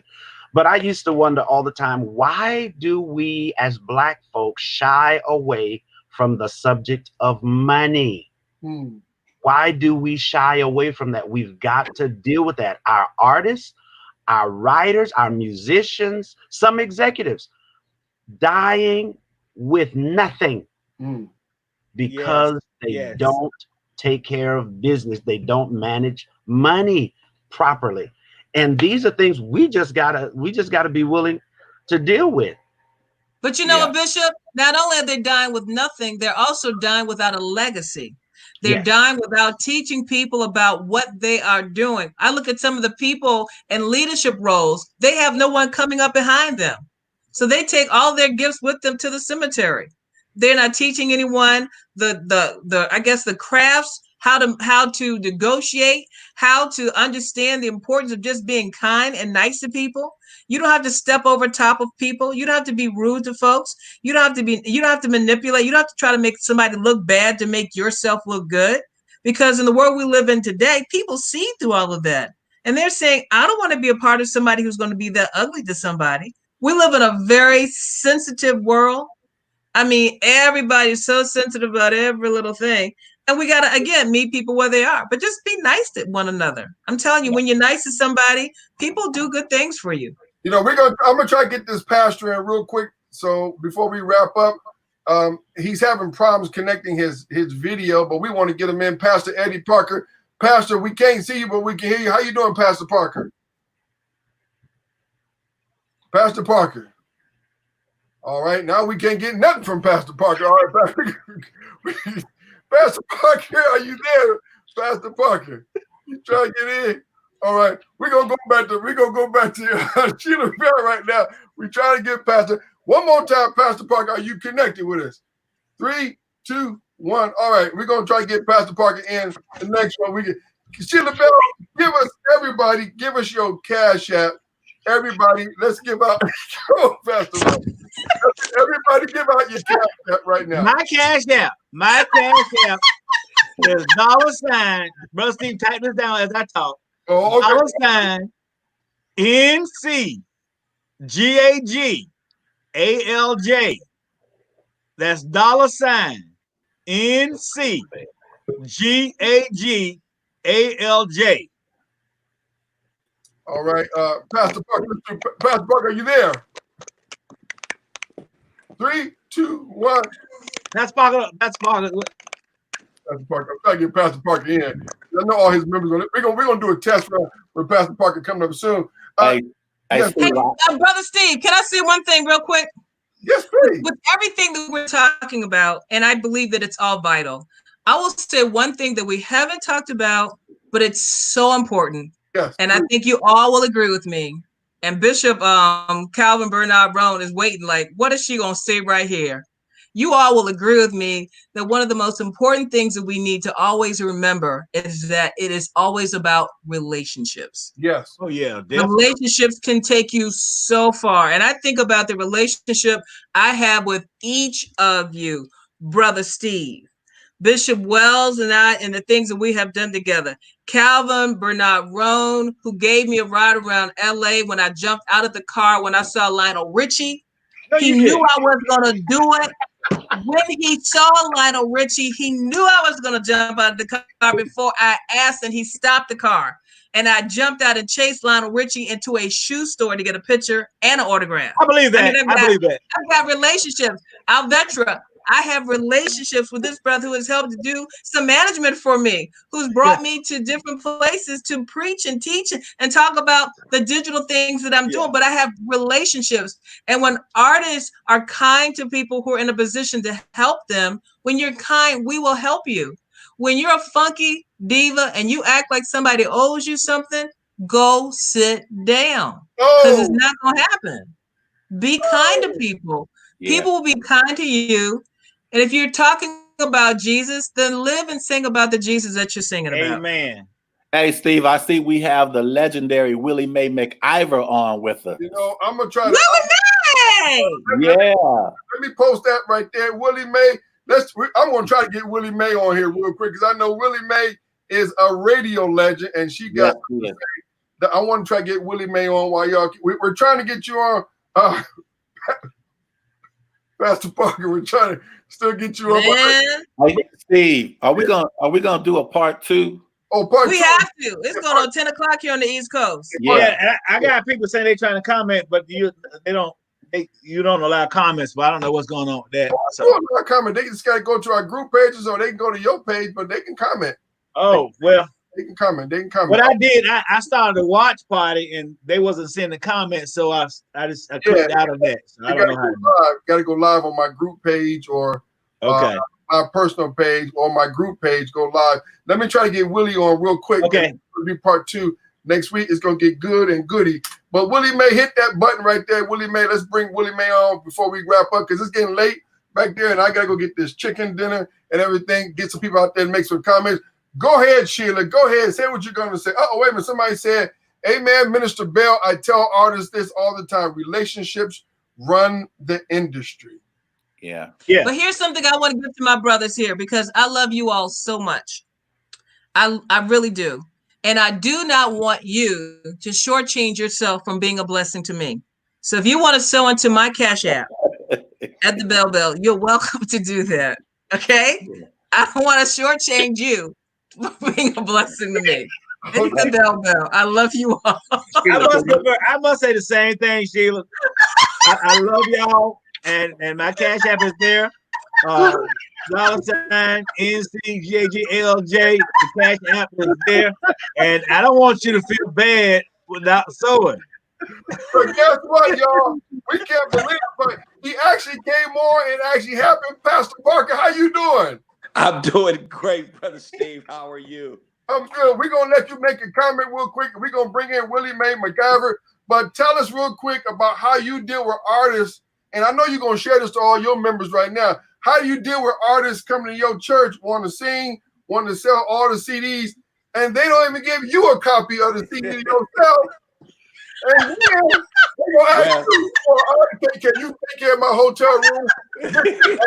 I'm stuck in the city. Can you help me out? Well, one of the sisters got my attention, and she was great. Or one of the pastors or somebody said something about folks who come to town and call you and start asking you and then put demands on you. I also really like what the pastor said about folks will come, he'll say, I'm going to sell so many CDs for you, guaranteed, going to give you an honorarium. I really like that. I'm stuck in between. I love music. My whole family plays music. I value artists. I'm also a pastor. And if an artist has respect for the church, respect for themselves, and we can have an honest conversation, I'm going to definitely value you. I don't take advantage of anybody at all. And I'll tell them, Columbus, Ohio is a funny town. Our pastors here, they don't need artists. They'll tell you in a minute, what do I need an artist for? I got 4,000 members. They came to hear me preach. So when artists come to Columbus, I get the call. And we're not one of the larger churches. They say, Parker, and you know what? I'll always make room, but I'll be honest with them. You can come on in. I'm going to give you a personal offering of $500. You called me. You said you happen to be in town. Do you have some CDs? And just like the pastor said, depending on which Sunday is, you'll sell 20, 30, or 40 units. I'll get up there and start giving them away to the mother's board. People will feel bad and they'll start buying them or whatever. You came in unannounced. You came in unannounced, but I'm going to value you because I also was an evangelist. And you know, so people take care of me. So I'll take care of them. But you can't come in diva and you ask to come. And then you got to respect the service. Now, I've had some artists come in, and I won't call any names, and I'll say, you know what? It's a bad Sunday, but for coming through the church and waving, I'm going to give you an honorarium. Give me 5 minutes. Tear the church up in 5 minutes, then I won't preach and say, you know what? You can have the rest of the time, and I'm going to hook you up with the rest of my buddies. I will say this real quick, Steve, and leave, though. You know, Andre was always in Cleveland. You know, that's my best man. It was funny.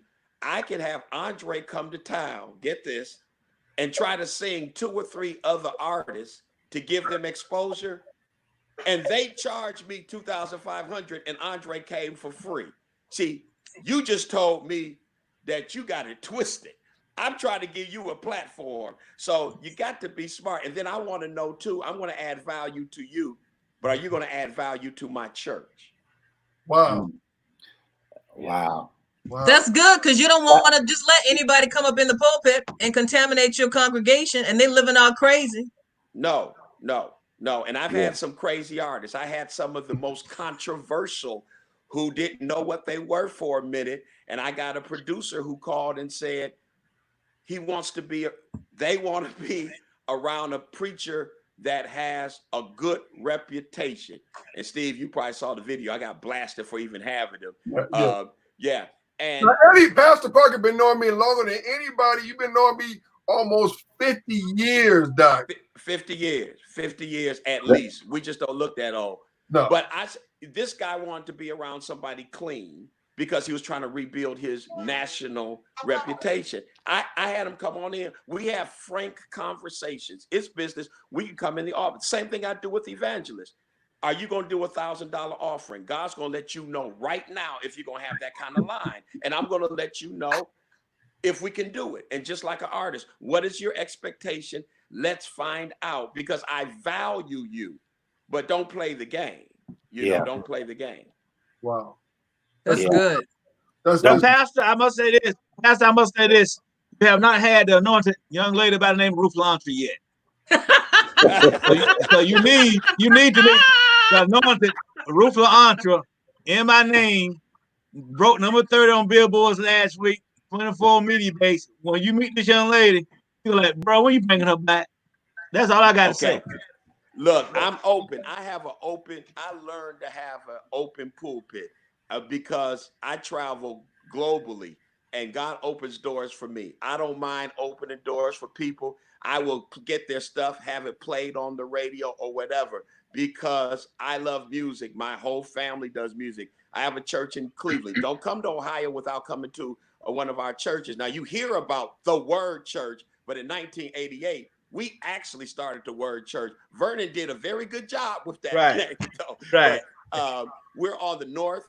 We're on the south. We are not large churches at all, but our hospitality is great. And we've had some of all of the greats, but we'll catch them in like this. They're in town for a play. I know they need to go somewhere Sunday morning. You already in town. Let's talk. You ain't doing nothing in the morning. Right. Your plane don't come until 5. Right. Let me put something in your pocket and you come on and give us a teaspoon of something. You know, that's a blessing, you know, but we're an open church. You come to Ohio and the National AIM convention got canceled, but it will be back in Columbus next year. Every artist is going to be in town. And folks that I know, or I go by, like Steve say, this person is a good person or whatever. Y'all come on by the church and, we'll have some fun. Are you guys having services right now? Are any of you all having church services right now with COVID-19? Facebook Live. I've never stopped having church. We outside having Right. drive-in. We don't call it drive-in, though. We call it tailgate worship. And the only way you can dance, you have to be a 2-car distance, and folk could jump out their car, run around their car, and get a dance. I'm preaching in the rain. We do school, but I'm a sweet, hanky preacher. We squalling outside. We never stop. Wednesday we do 10. Well, it's hard to do 10 or less because the communication team is about 10 people because they trying to do stuff fancy. Hey, they're trying to Facebook friend you, Steve, because I want everything that you got. They trying to learn this stuff that you doing. But yeah, we're still having church, and we stream live 3 times a week. But on Sunday morning, we are dancing in the parking lot. Come in your car, come as you are, but stay in your car. And no matter how you came, you won't leave the same. Amen, Pastor. Thank you so much, Pastor. Hey, Pastor Eddie, I just wanted to say, I know you know Lamar Scales, right? Lamar Scales is my son in the gospel. If you ask Lamar Scales who his pastor is, he will say Pastor Eddie. And you know how I met him? When I first planted the church here, because I'm from Cleveland. I have a church in Cleveland. I heard him have a concert, and I showed up simply at the concert. And I wanted to show the brother some love. I can't get rid of him now. he calls me his West Coast pastor. He's come and ministered at my church, but he's also the chaplain for my organization, the GN. Let me tell you, that's why I value musicians. Lamar will sing, he'll play, he'll come in and humbly play the drums. He'll come and sit in church. And you know what? When I have a covering over guys like that, I don't say, man, you got to be a church for this. You got to be a church of that. He's doing his ministry. And when I see him, I see him. But he's a good, so we've been friends I got here in 2000. And every Super Bowl, he's been over my house. Every NBA playoff. I'm going to let him know. You know, we almost lost him. You know about it. We almost lost him. I prayed death off of him. I came in the room and prayed death off of him. But that's a son in the gospel. That's my buddy. Well, Pastor Parker, we appreciate you. Thank you so very much. Thank you for all your friends and your ministry support for our ministry. I appreciate you because I know you're going to be sharing this video. And I'm going to share this video to Ohio North Music Department, which runs the national church. And the Church of God in Christ nobody can bump like Kojic, and they all came from my jurisdiction. I'll be administrator. Steve Golden and Pooter and Curtis. Nobody does music like Ohio. That's why the national church want to come. Pastor Parker, we'll see y'all. It's Willie May. It's Willie May. What's up?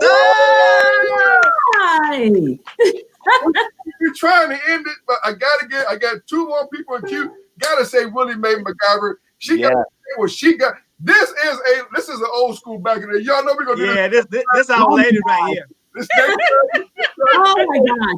It will actually be 40 years, July 31st. Wow.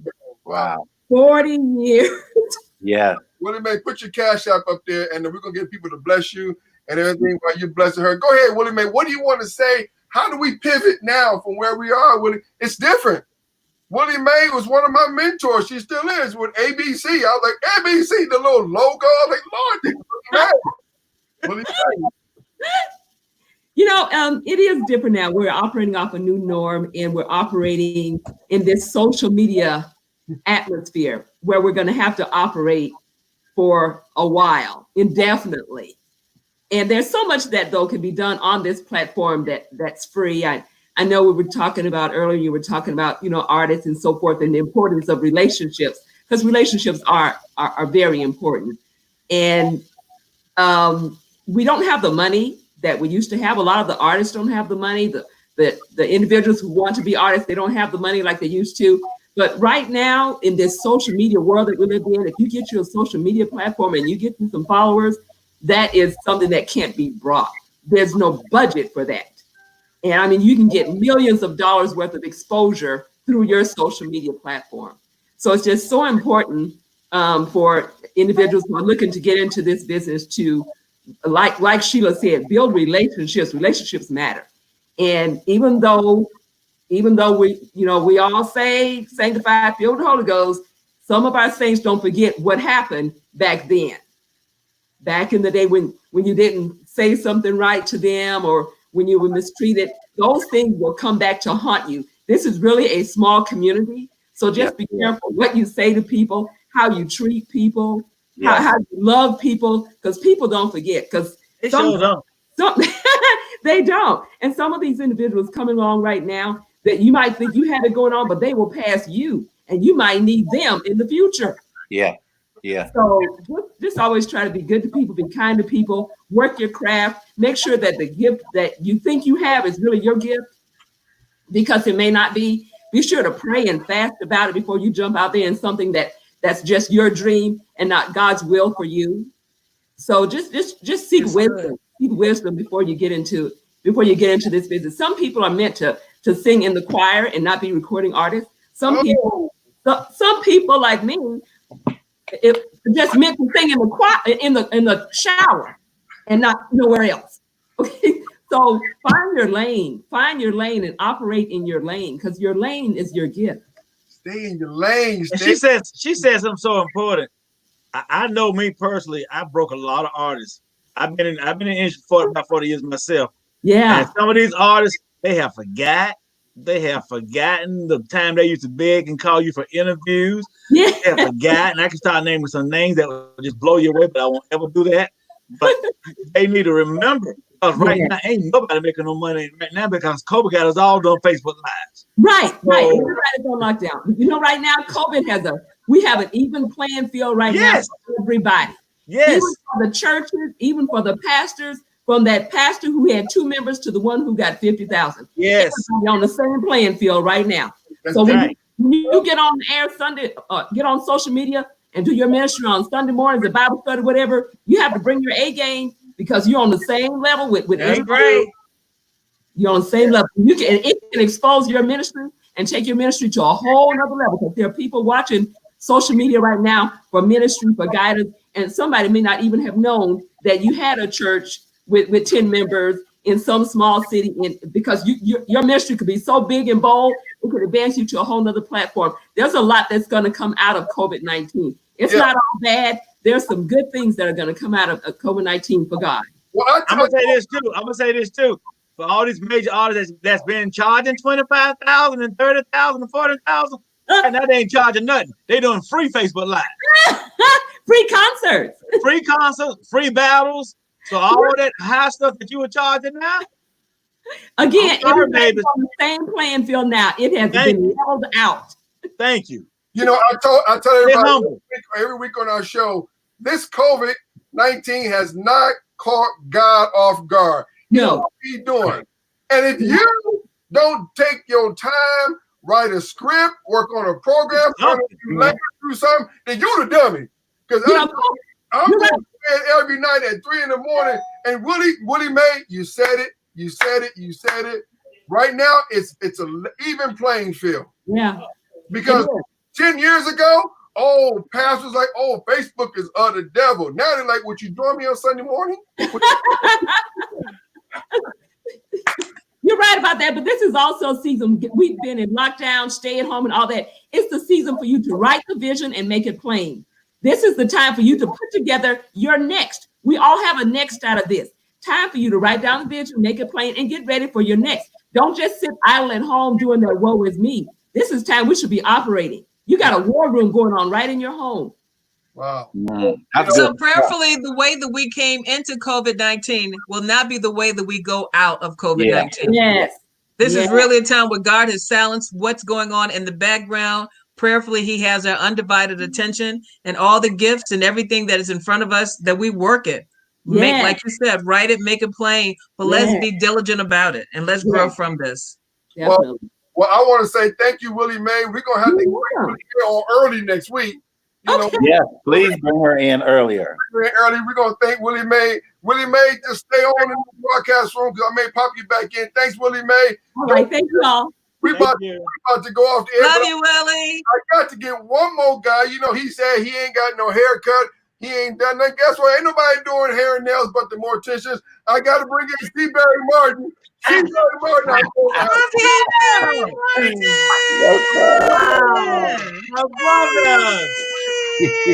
Grace and peace, my people, my people. How are you? How are you? Lord bless this you. This is so good. So good. Amen. This is Amen. Back in the day, Seaberry, we get ready to leave. Baseball adventure. Boston Market, get ready to close in LA. Seaberry, what do you want to share with us and our panel and everybody watching right now? Wow. You guys have covered so much, and I applaud all of your expertise. Thank you for sharing from your heart. It has made all of us better. Oh my goodness. Well, of course, from my standpoint as a radio promotions guy, when I send music into PDs, OMs, and folk who are on the spot, that's a whole different scenario from what we were talking about this evening. So we're going to have to do this again.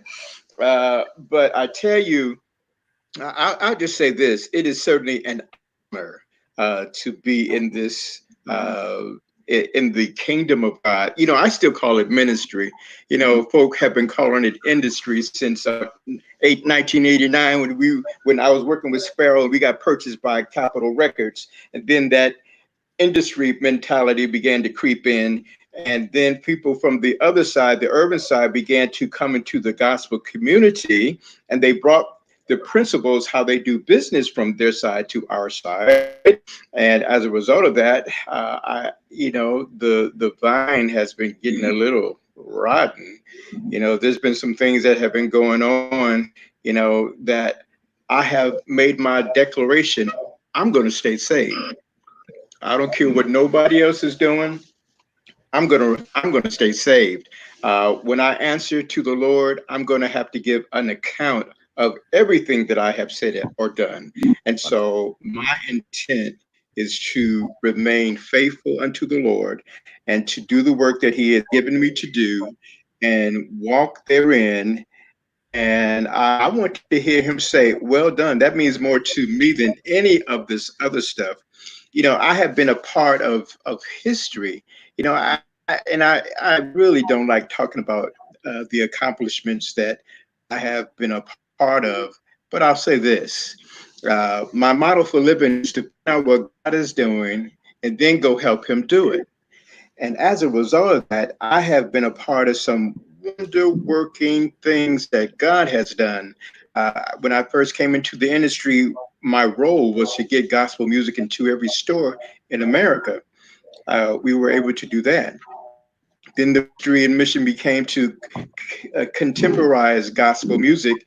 And with BB and CC and the Winans, we were able to do that.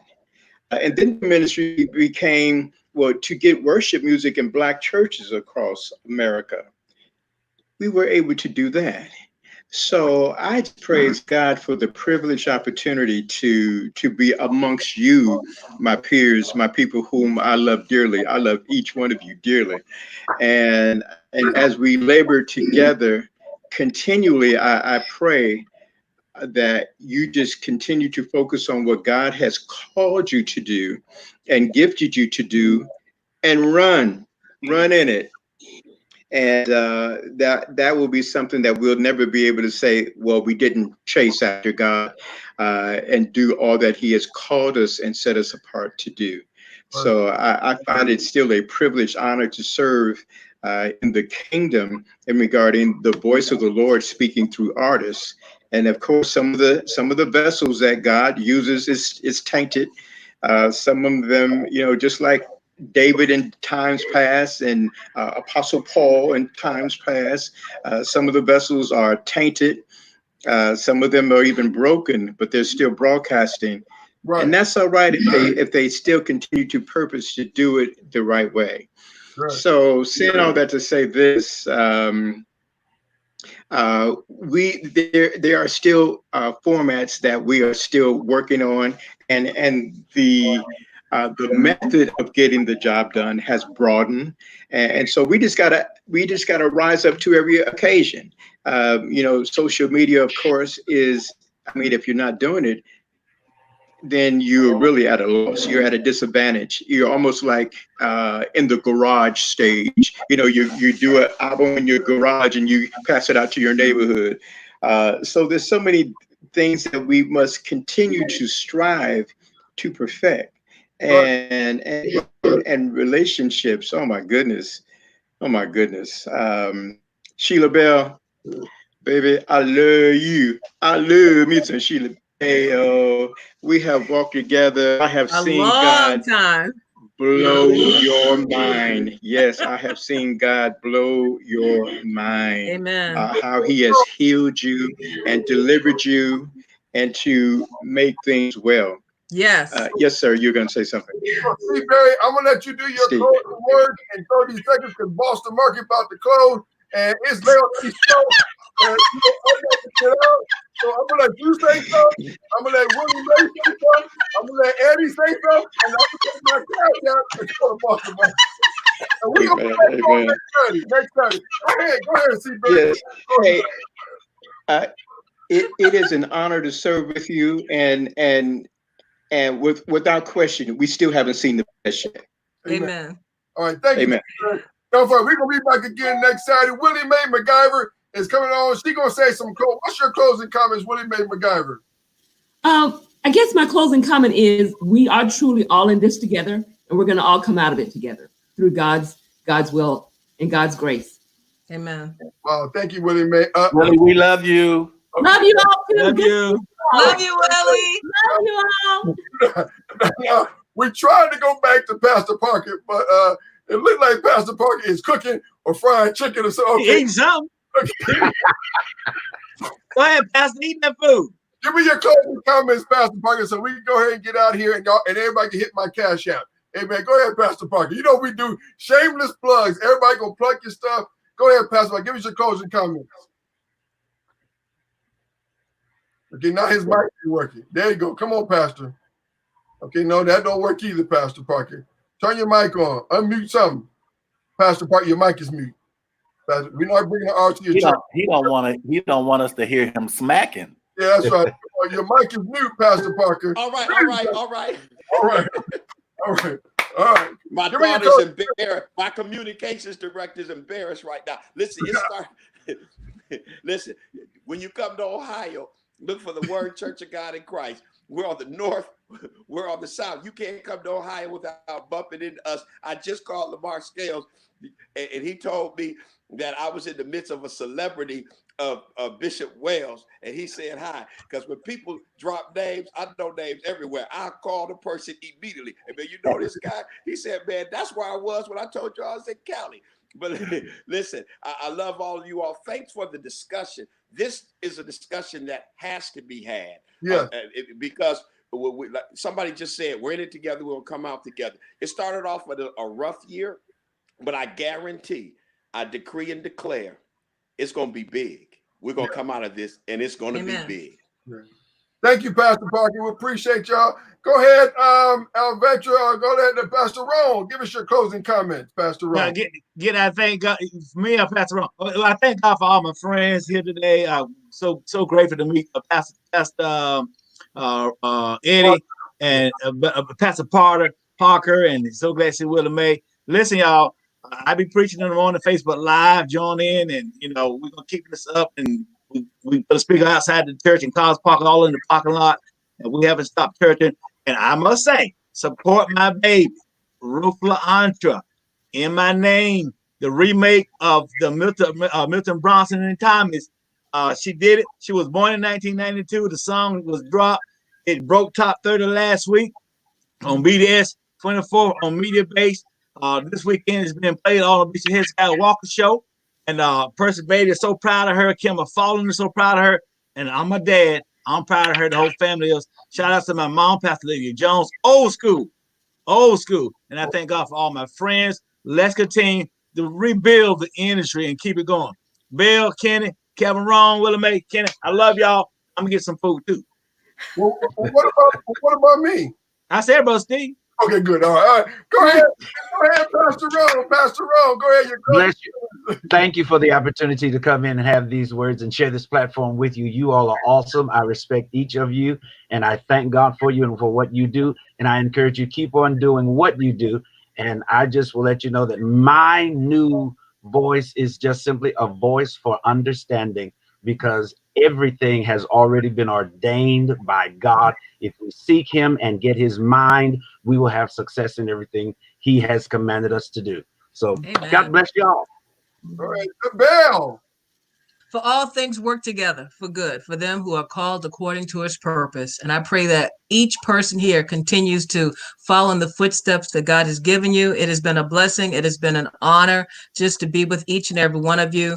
May you all stay focused on what God has put in front of you and not compromise the mission that God has put in front of you. Do not compromise the purpose, and do not compromise your ministry just to be a part of anybody's circle. What God has for you is bigger than what any man can offer you.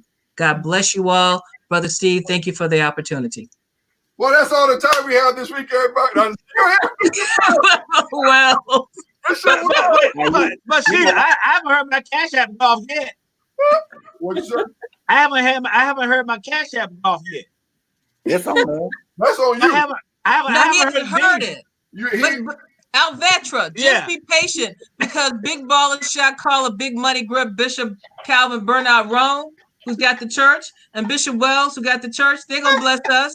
So just be humble and be patient. Yeah. My Cash App is there, and if they can't get it, they're going to call me. Right. Bishop Rome knows what I call him on the road, and that's personal. Right. So he knows he has to deliver for me. That's crazy. Bishop Wells. Is the wife in the background? No, she in there. I don't know where she is right now, but you don't know where she is now. Yeah. Bishop. Hey, I'm just excited. Thank you again, Steve, for doing this. I hope I'm looking at a lot of the comments, and a lot of people seem like they were blessed. So thank you for the opportunity, and let's do this again. I'm looking forward to part 2. Next Saturday. Okay, part 2 for 1 hour. An hour. I know. Amen. I'm trying to keep it low. Hey, thank y'all so much for everything. We're so glad that everybody came on to join us in our broadcast today. You know, I just think that we're just trying to bring all our friends, keep all our friends, and keep everybody together.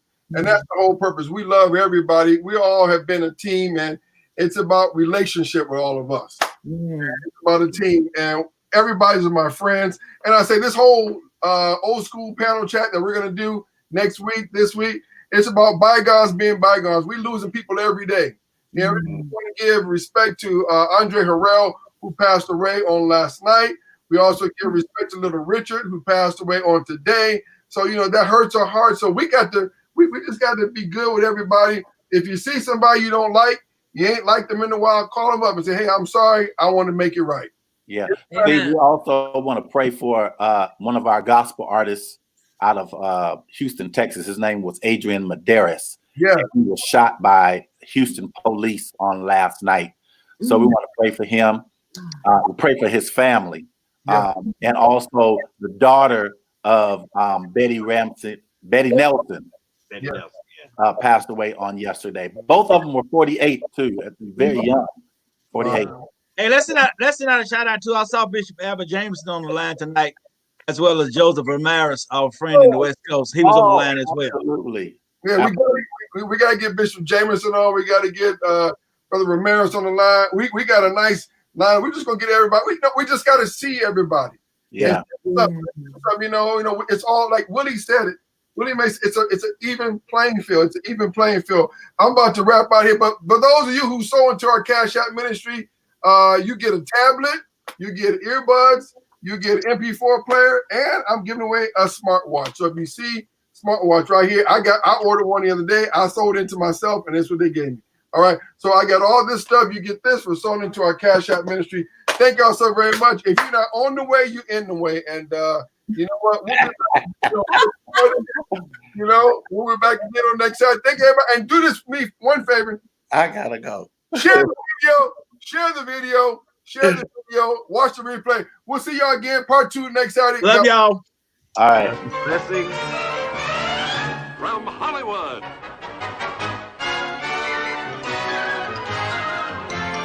Yo, DJ, are you done mixing yet? Your DJ has only just begun.